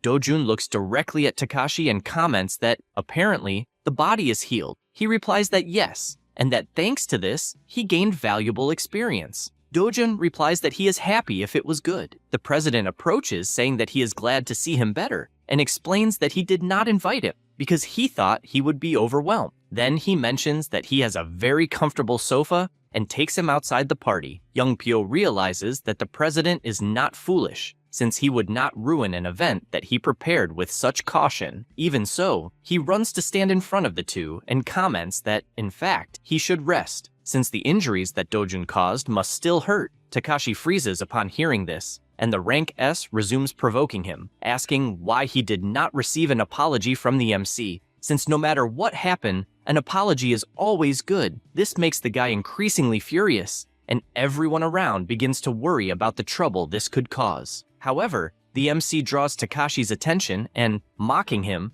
comments that the Yakuzas are a bunch of scum. Young Pyo cannot believe what he heard, nor can Gloria and Jo Yeon. Takashi then turns around furiously and asks what he said. Takashi answers that obviously, the members of the gang are a bunch of scum. Young Pyo cannot believe what he is hearing. Dojin then says that, in fact, they are nothing but useless trash to society, and Takashi confirms it. Zhao Yeon becomes worried, since she feels as if she has seen this before. On the other hand, Young Pyo calls the guy's attention, wanting to know what he is doing by criticizing his own group. However, Takashi turns around with a look of fury that scares even Young Pyo. In addition, he shows his phone and plays the recording he has. The recording was of Young Pyo in which he ordered that someone needed to die in the Brazilian rift, and that this person who should die was Do-jun. Everyone is shocked upon hearing this recording. Continuing further, Young Pyo ordered that they finish off the MC once and for all, and even concluded that, in the end, they could enjoy themselves with some girls, starting with Gloria and then perhaps Zhao Yeon, since she seemed to be a virgin. Young Pyo cannot believe it, and the MC becomes extremely excited, since he did not expect his eye to be so effective, and guarantees that he picked a fight with the wrong guy, because from that moment on, he will slowly torment him until he wishes for death. Young Pyo feels the pressure of everyone judging him at that exact moment, but even so, he bursts into laughter and shouts that, once again, the Yakuzas ruined everything. Then, he stands face to face with Takashi and knows that if the conversation continues, it will be worse. So with a single movement, he plunges his hand into the guy's heart, taking his life instantly. Then he begins to flee at full speed. The president shouts for all the security guards to pursue him, and immediately a chase begins. Jo Yeon shouts to Do-jun that they must go after him, but soon becomes frightened, since the MC is indifferent and could even have prevented the death that occurred, and she does not understand why he did nothing. He, however, only smiles at what happened. That was a shocking night. The incident spread around the world rapidly, and the shock in Korea and Japan was unimaginable. Both governments and hero associations avoided public opinion, and the media constantly reported the actions of Young Pyo and Takashi. Hiju becomes extremely furious when seeing this news, since her plans are never working out. She smashes the television and everything around her. The director only remains silent, listening from outside, until she lets out a scream calling him. When he enters, he sees the destruction in the room, and she asks what happened to Young Pyo. He replies that Interpol and the World Hero Alliance are after him, and that there is no news on whether he has been caught or not. Hiju becomes even more irritated, in addition to wishing that the damn rank S would just die already. She also asks whether the loose ends have been taken care of. He replies that they have, since all appropriate measures were taken. All accounts, all contacts they had, and even the camera footage were removed. He also asks whether there is anything bothering her. She throws the phone into his hand, and the director does not understand what it means. Haeju explains that it is her personal phone and that only her family knows that number, but, worried, asks him to read the last message. He decides to read it, and the unknown number is demanding cooperation, stating that if she refuses, the evidence will be leaked, and also guaranteeing that it will find her again. He asks whether it might be from Young Pyo, and does not know what he wants with this cooperation. She screams that it does not matter, and that just being connected to him is already a huge problem, and, throwing a jar at the man, orders him to leave the room, saying they are useless. The director leaves the room, knowing that he could be screwed and that he even needs to find a way to survive. But when he opens the door, he runs straight into a wall. This is Gyeong Chul, executive of Group T and Heeju's father. The director is startled by that expression and runs away apologizing. The woman is startled when she sees him and, in the same instant, receives a punch to the mouth that leaves her confused on the floor. Her father asks whether she thinks he looks like some useless old man, and delivers another punch to her mouth. Then he calls her an idiot for thinking he would not find out that she paid Young Pyo to kill Do-jun. He is actually excited to learn that his own blood is a rank S hero, and because of that, he very much wants to bring Do-jun back home. His daughter is shocked by this, but he states that he does not like how Group P became arrogant because of Seung-ho, yet the heavens are still supporting them, and therefore he needs to know how to deal with the mess she made. She, with little she can do, simply remains silent to avoid getting beaten more. While things around Young Pyo become increasingly chaotic, the MC's group is returning to Korea. He thinks it was a good expedition, since he obtained a lot of money and raw materials. At this moment, Jo Yeon approaches and says she is curious about something, and asks whether he deliberately let the guy escape. The MC replies that he did, since that way they will move on to the next stage. After some time in Seoul, South Korea, Aun Young is happily eating a snack, and the MC asks whether it is good. He feels happy seeing her like that, but soon his expression changes, since after returning to reunite with his family, he was shocked to find that his grandmother's health had worsened. He does not understand why they did not go to the hospital or even contact him. His sister, embarrassed, asks him not to be like that, saying it was because of the money he earns risking his life and that she did not want to waste it. He whispers in his grandmother's ear and tells her that going to the hospital when one is sick is not a waste. In addition, he earned a fortune in Brazil, so there is no need to worry. His grandmother, in tears, is happy to hear that. With this outcome, the MC took his grandmother to the best hospital in Korea and visited her every day together with his sister, so eating hamburgers became their routine. After a few days in Gasan at the Hero Complex, Chilkwan says that it is the first time he has seen a blue crocodile heart in such good condition, and therefore states that he will make a better sword than he had imagined. The MC asks how long it will take to be ready, and he replies that probably 3 weeks, and that he will even start immediately. Dojun says that besides the sword, there is also one more thing he would like to ask for and asks if that is okay. He replies that yes, since he can ask for anything. Dojun takes out a bag and, realizing that the blacksmith has already figured out what it is, says that they are threads and sacks from the salivary glands of a Velcora. He is surprised by the quality of the item and asks if, by any chance, he wants him to make some kind of armor. The MC says no, since he is actually thinking of something for his younger sister. The blacksmith is confused by this and says that armor made with Velcora materials has enormous defensive power and that heroes all over the world would line up to obtain such armor, and so he asks if the girl is also a heroine. He shows her photo and says that she is a cute girl. The blacksmith carefully observes the photo since she is very young, and the MC asks if there is any problem. He says more or less, since children grow too fast, and even if it is made at that moment, it might not fit in a few years. Dojun smiles, since he was expecting something like that, and shows a liquid he obtained. He also explains that it is essence from a tialapu, and that if it is combined with the fabric, the elasticity is increased tenfold. Chilkwan asks if he is serious, since as far as he knows, Tailapu is a very common plant-type monster. The MC replies that yes, and says that he is eager for his work. The blacksmith admits that he is surprised, since just like the Cyclops blood he brought, last time he would like to know how he knows all these things. He smiles and says it is because this is his second life. After that, in the city, a man walks calmly. This is Sungwook, Secretary General of the former Group S, currently working as a freelancer. He arrives at a staircase and goes down to Cafe Paraiso. After entering, he spots the person inside and feels pleased, since having a cafe in a basement means the owner is someone shrewd, and because of that, it is great for meeting someone in secret. After approaching the person, he hands over his card, also introducing himself as the Secretary General of Group S. Then the MC turns around, also introducing himself. Sungwook sits down and says that everyone has been talking about the MC in recent days, and therefore he cannot imagine what an important person would want with someone ordinary. Dojin explains that Jo-yeon spoke about him and said that he helps rich people and heroes in secret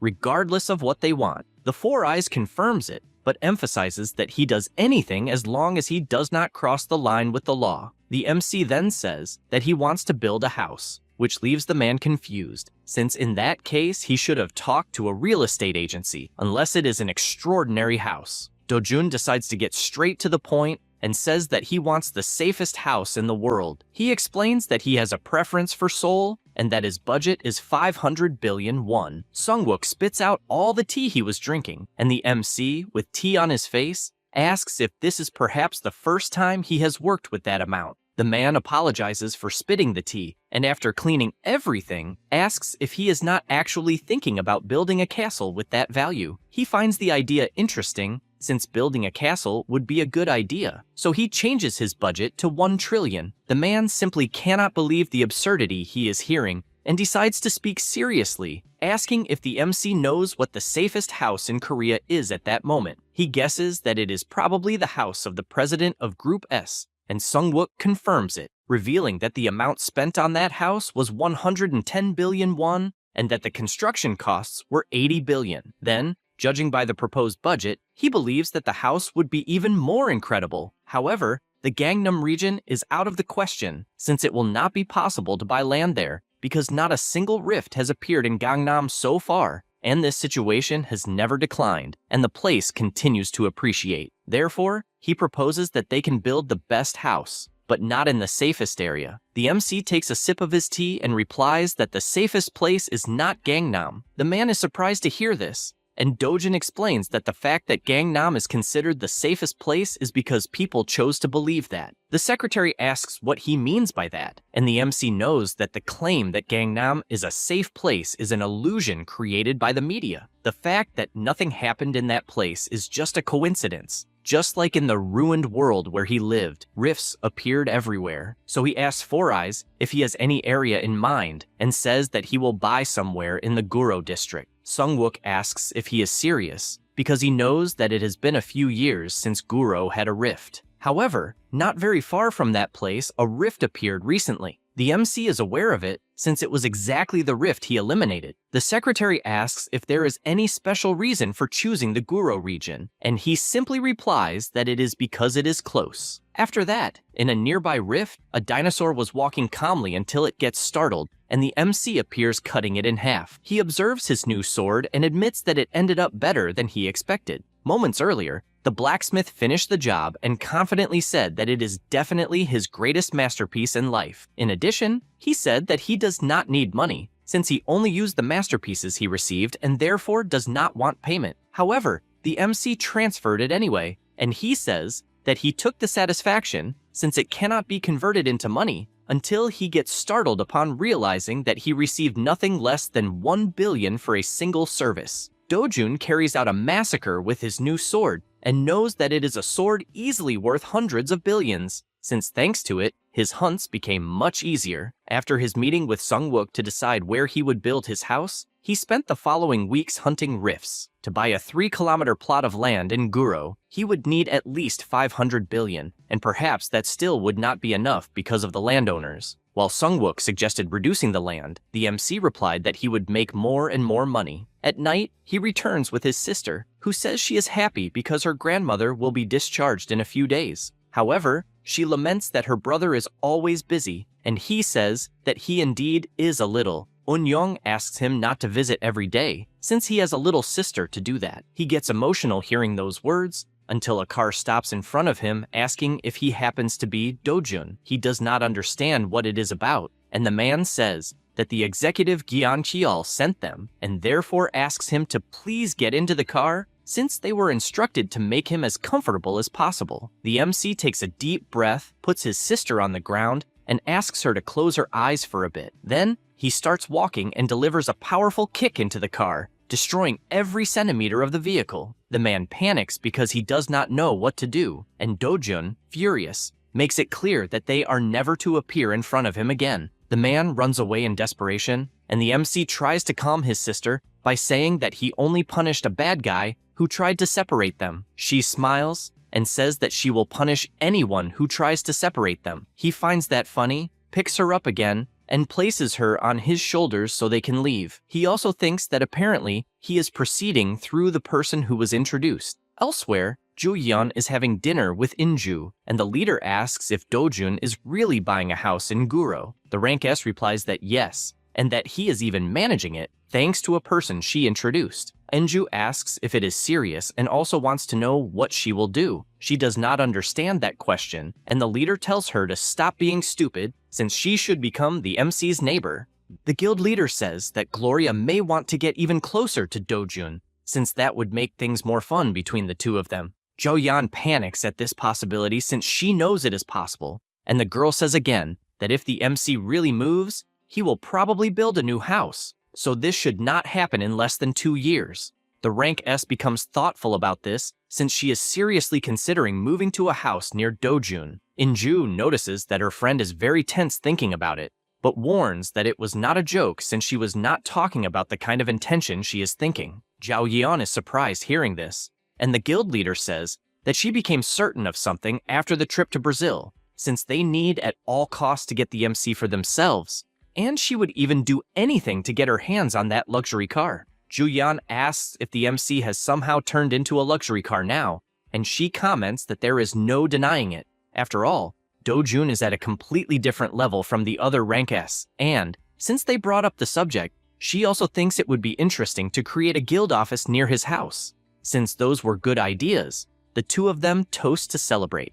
Meanwhile, at the Heroes Association, the president tells the MC that he alone closed 9 rifts in 2 weeks. And besides the enormous amount they paid, He also wanted to see him personally. He confesses that he wants to hear from his own mouth whether he is afraid that Korea might end up in the same situation as Brazil. Dojun sees the gigantic amount of 45 billion won that he received and says that for now, everything will be fine. Taiwan does not quite understand what this "for now" means and asks if he is that obsessed with hunting and closing the rifts. The MC smiles and says that he is just doing his job for money since he wants to build a house.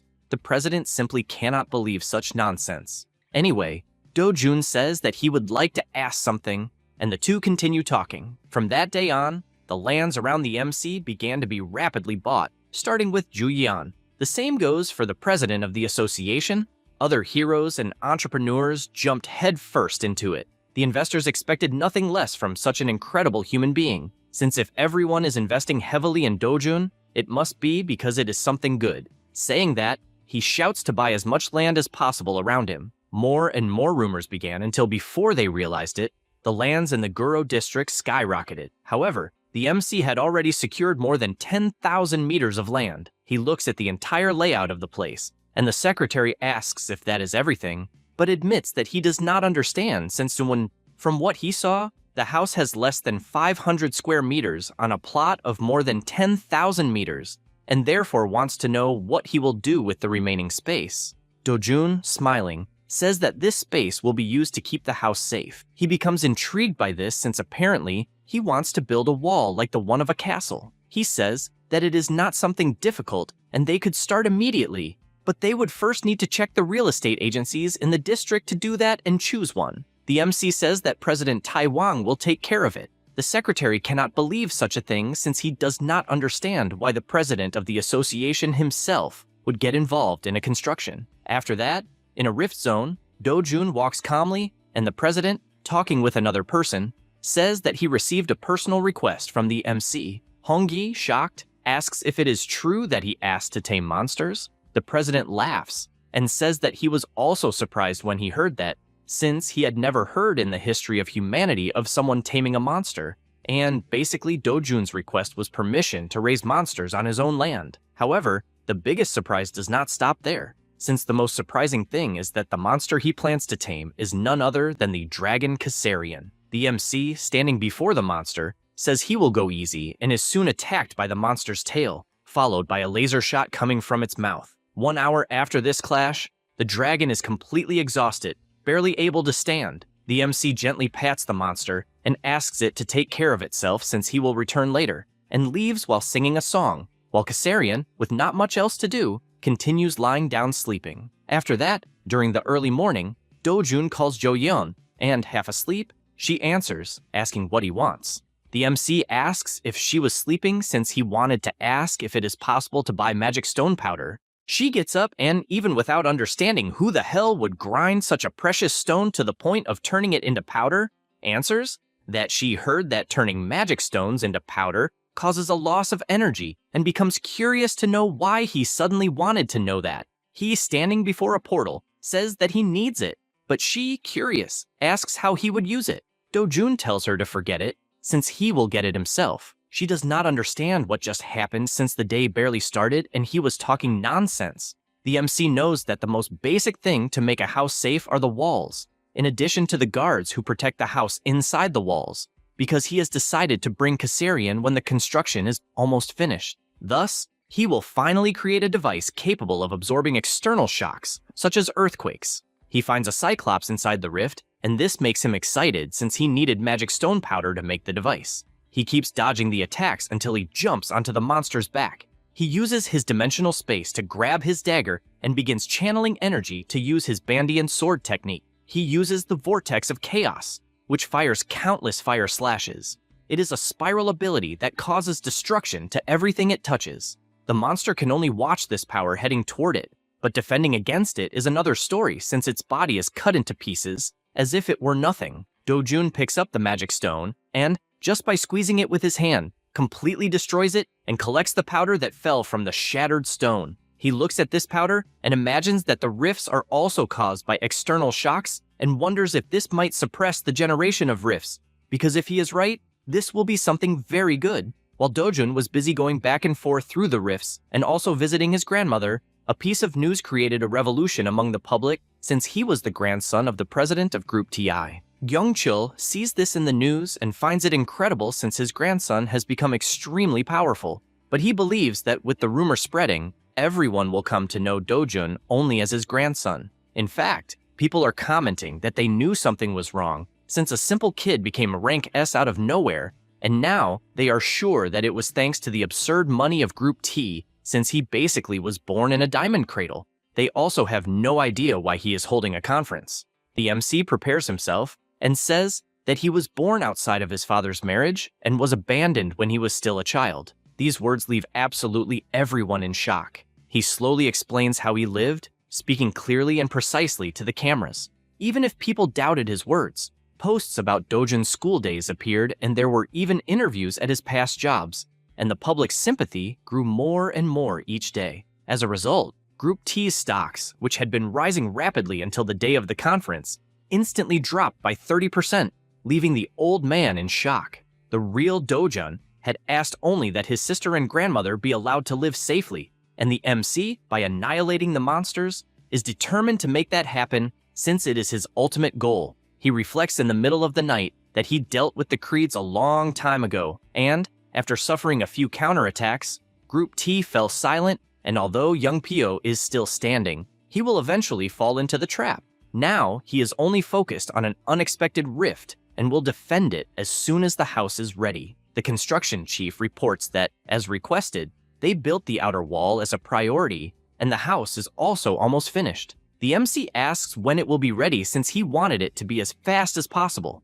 The guy thinks that is absurd since it is the largest residence of the greatest hero of all, and therefore, not even a single screw could be forgotten. But the MC says he will pay double for the construction, and the guy, quickly changing his mind, says it will be finished in 10 days. He likes hearing that and warns that no one should enter there that night. He walks for a while and decides that it is time to grind all the magic stones he obtained. He takes all of them from his magic circle and, using his power, fires each one into a point on the ground. They begin to emit a strong glow, and the magic circle is finally completed. Since they are all high-level magic stones, the preparation was easy. He decides to suppress any variable with magic stone powder, and since the fortress is ready, he only needs to choose a guardian. Meanwhile, in a parking lot, Hiju shouts to kill Dojun already since she gave all the money that was needed. And even so, it still has not happened, and she cannot stand waiting anymore. Young Pio, hearing all of this, imagines that the woman was rejected by her parents and her father-in-law,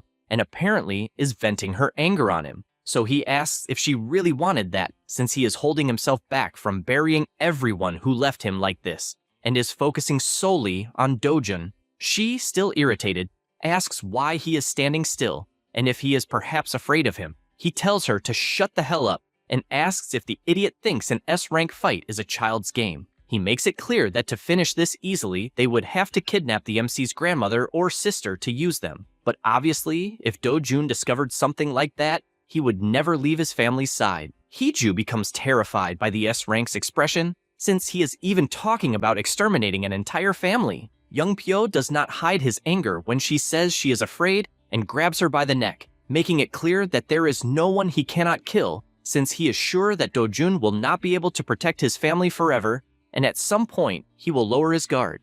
With that said, he asks if she understood well, since the only certainty he has in life is that he will kill Dojun no matter what it costs. Meanwhile, in another rift, the MC observes that in that place there is no boss, only Death Knights. He sees 3 of them at the entrance and finds it interesting, although he knows they are not easy to kill for several reasons. They do not have a physical body and do not feel pain, so unless he precisely cuts the soul core, they will not die. In addition, these beings retain the swordsmanship they learned when they were human, and each knight fights in a different way. So he thinks it would be rude if he fought empty-handed against these knights. Without wasting time, he attacks with everything he has, just as the knights do not hold back either. The MC enjoys this battle since for as long as he can remember, he has always been holding a sword, and the fight continues with him attacking and the knight counterattacking, but after a long battle, all 3 of them fall. He says he is disappointed, because he thought at least one would remain standing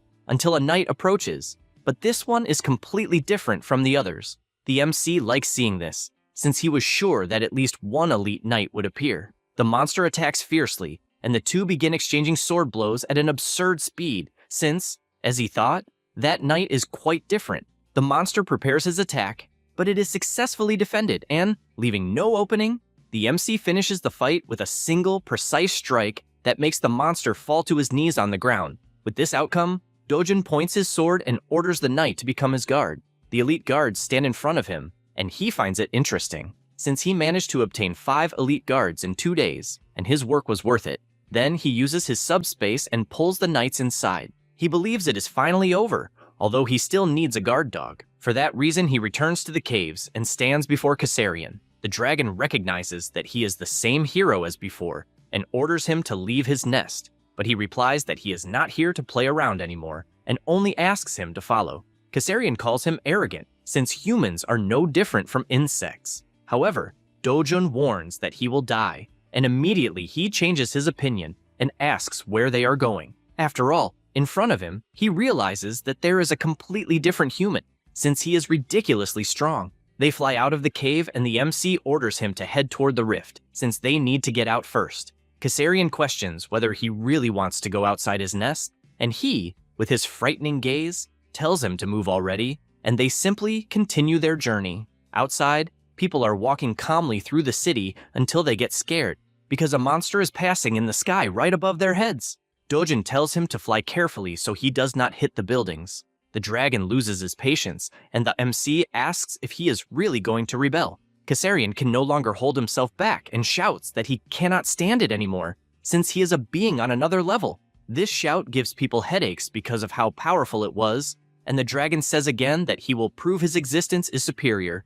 But the MC, without much patience, lands a kick that almost kills the beast and tells him to shut up because he is scaring the people. And with that, the dragon quietly accepts and continues the journey. They go to the Mariana Islands, a United States territory located in the Pacific Ocean. After arriving, Dojun gets off the dragon. This is because that place has many rift zones, and when it happens on a remote island that barely has inhabitants, it basically becomes an open sky dungeon. So, in front of so many monsters, the MC tells his new pet to have fun. The monsters charge to attack, but Kassarian locks his claws into them, and the fierce battle begins. Dojun takes the opportunity to collect the magic stones from the ground and finds it interesting, since he will be able to earn quite a lot in that place. Soon after, his house was completed. There are 3 floors above ground and 1 below, with the interior equipped with the most advanced technology. His grandmother confesses that the house looks more like a palace, but her greatest curiosity is something else,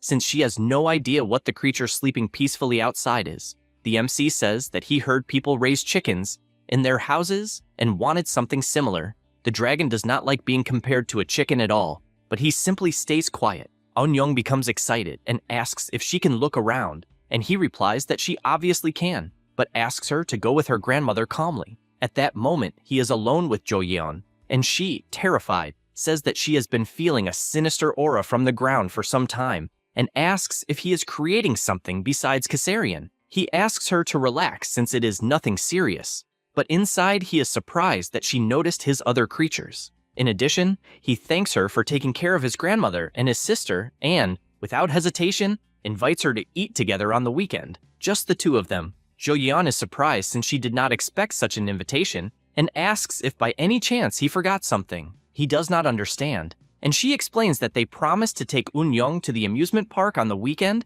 and that the little girl is even counting the minutes for it. The MC finally remembers and says he has been so focused on hunting portals that he ended up forgetting, and he regrets it since his sister comes first. However, she suggests that he take her to the amusement park as well so that everything would be fine. With that, the day arrives and the 3 of them walk calmly through the park. People observe them and comment that both Dojun and Jo-yeon are absurdly beautiful, but they do not know who the little girl is and wonder if she might be their daughter. However, other people tell them to shut up, since, if they did not see the news, the little girl is Dojun's younger sister, and if the 3 of them are together, then it is proof that they are a couple. They go on every possible ride until after playing so much, Eun-young falls asleep since she spent all her energy. Jo-yeon is also having a lot of fun, and the MC cannot stop looking at her until she finds it strange and asks why he is staring so much. He remembers when he spoke alone with Eun-young,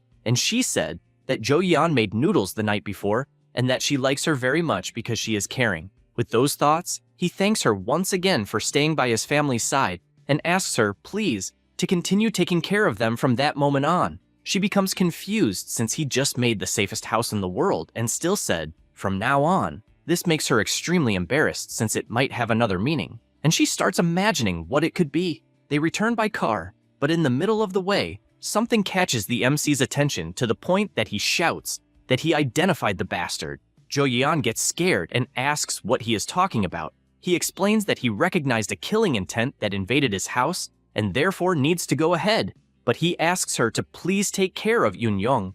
Immediately, he gets out of the car and runs at full speed, jumping from building to building. Meanwhile, at Do-jun's house, he finally reaches the top of his wall and sees Young Pyo fighting. The rank S does not understand why there are so many opponents right at the entrance and is almost killed by a single attack from Kassarian. This is his biggest doubt, since he does not understand why the hell there is a Kassarian in Do-jun's yard.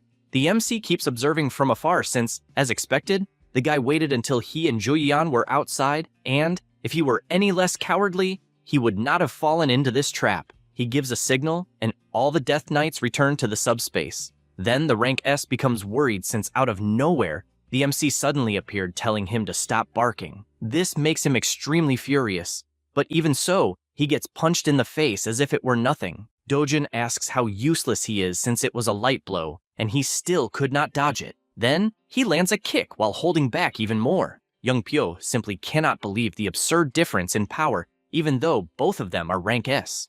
The MC prepares himself, warning that he will go even easier this time, and because it is a weak punch, he manages to dodge. But at the cost of losing part of his ear, he knows it hurts his pride to admit it, but he has absolutely no chance in a direct fight, and if the MC had the intention to kill, there would be no one he could compare with, so he becomes even more determined to go after Do-jun's family. The MC knows what the elixir is about and mocks him by asking if he is thirsty. Young Pyo, after drinking it, begins to increase his power, and his arm becomes extremely larger due to the mutation he suffered.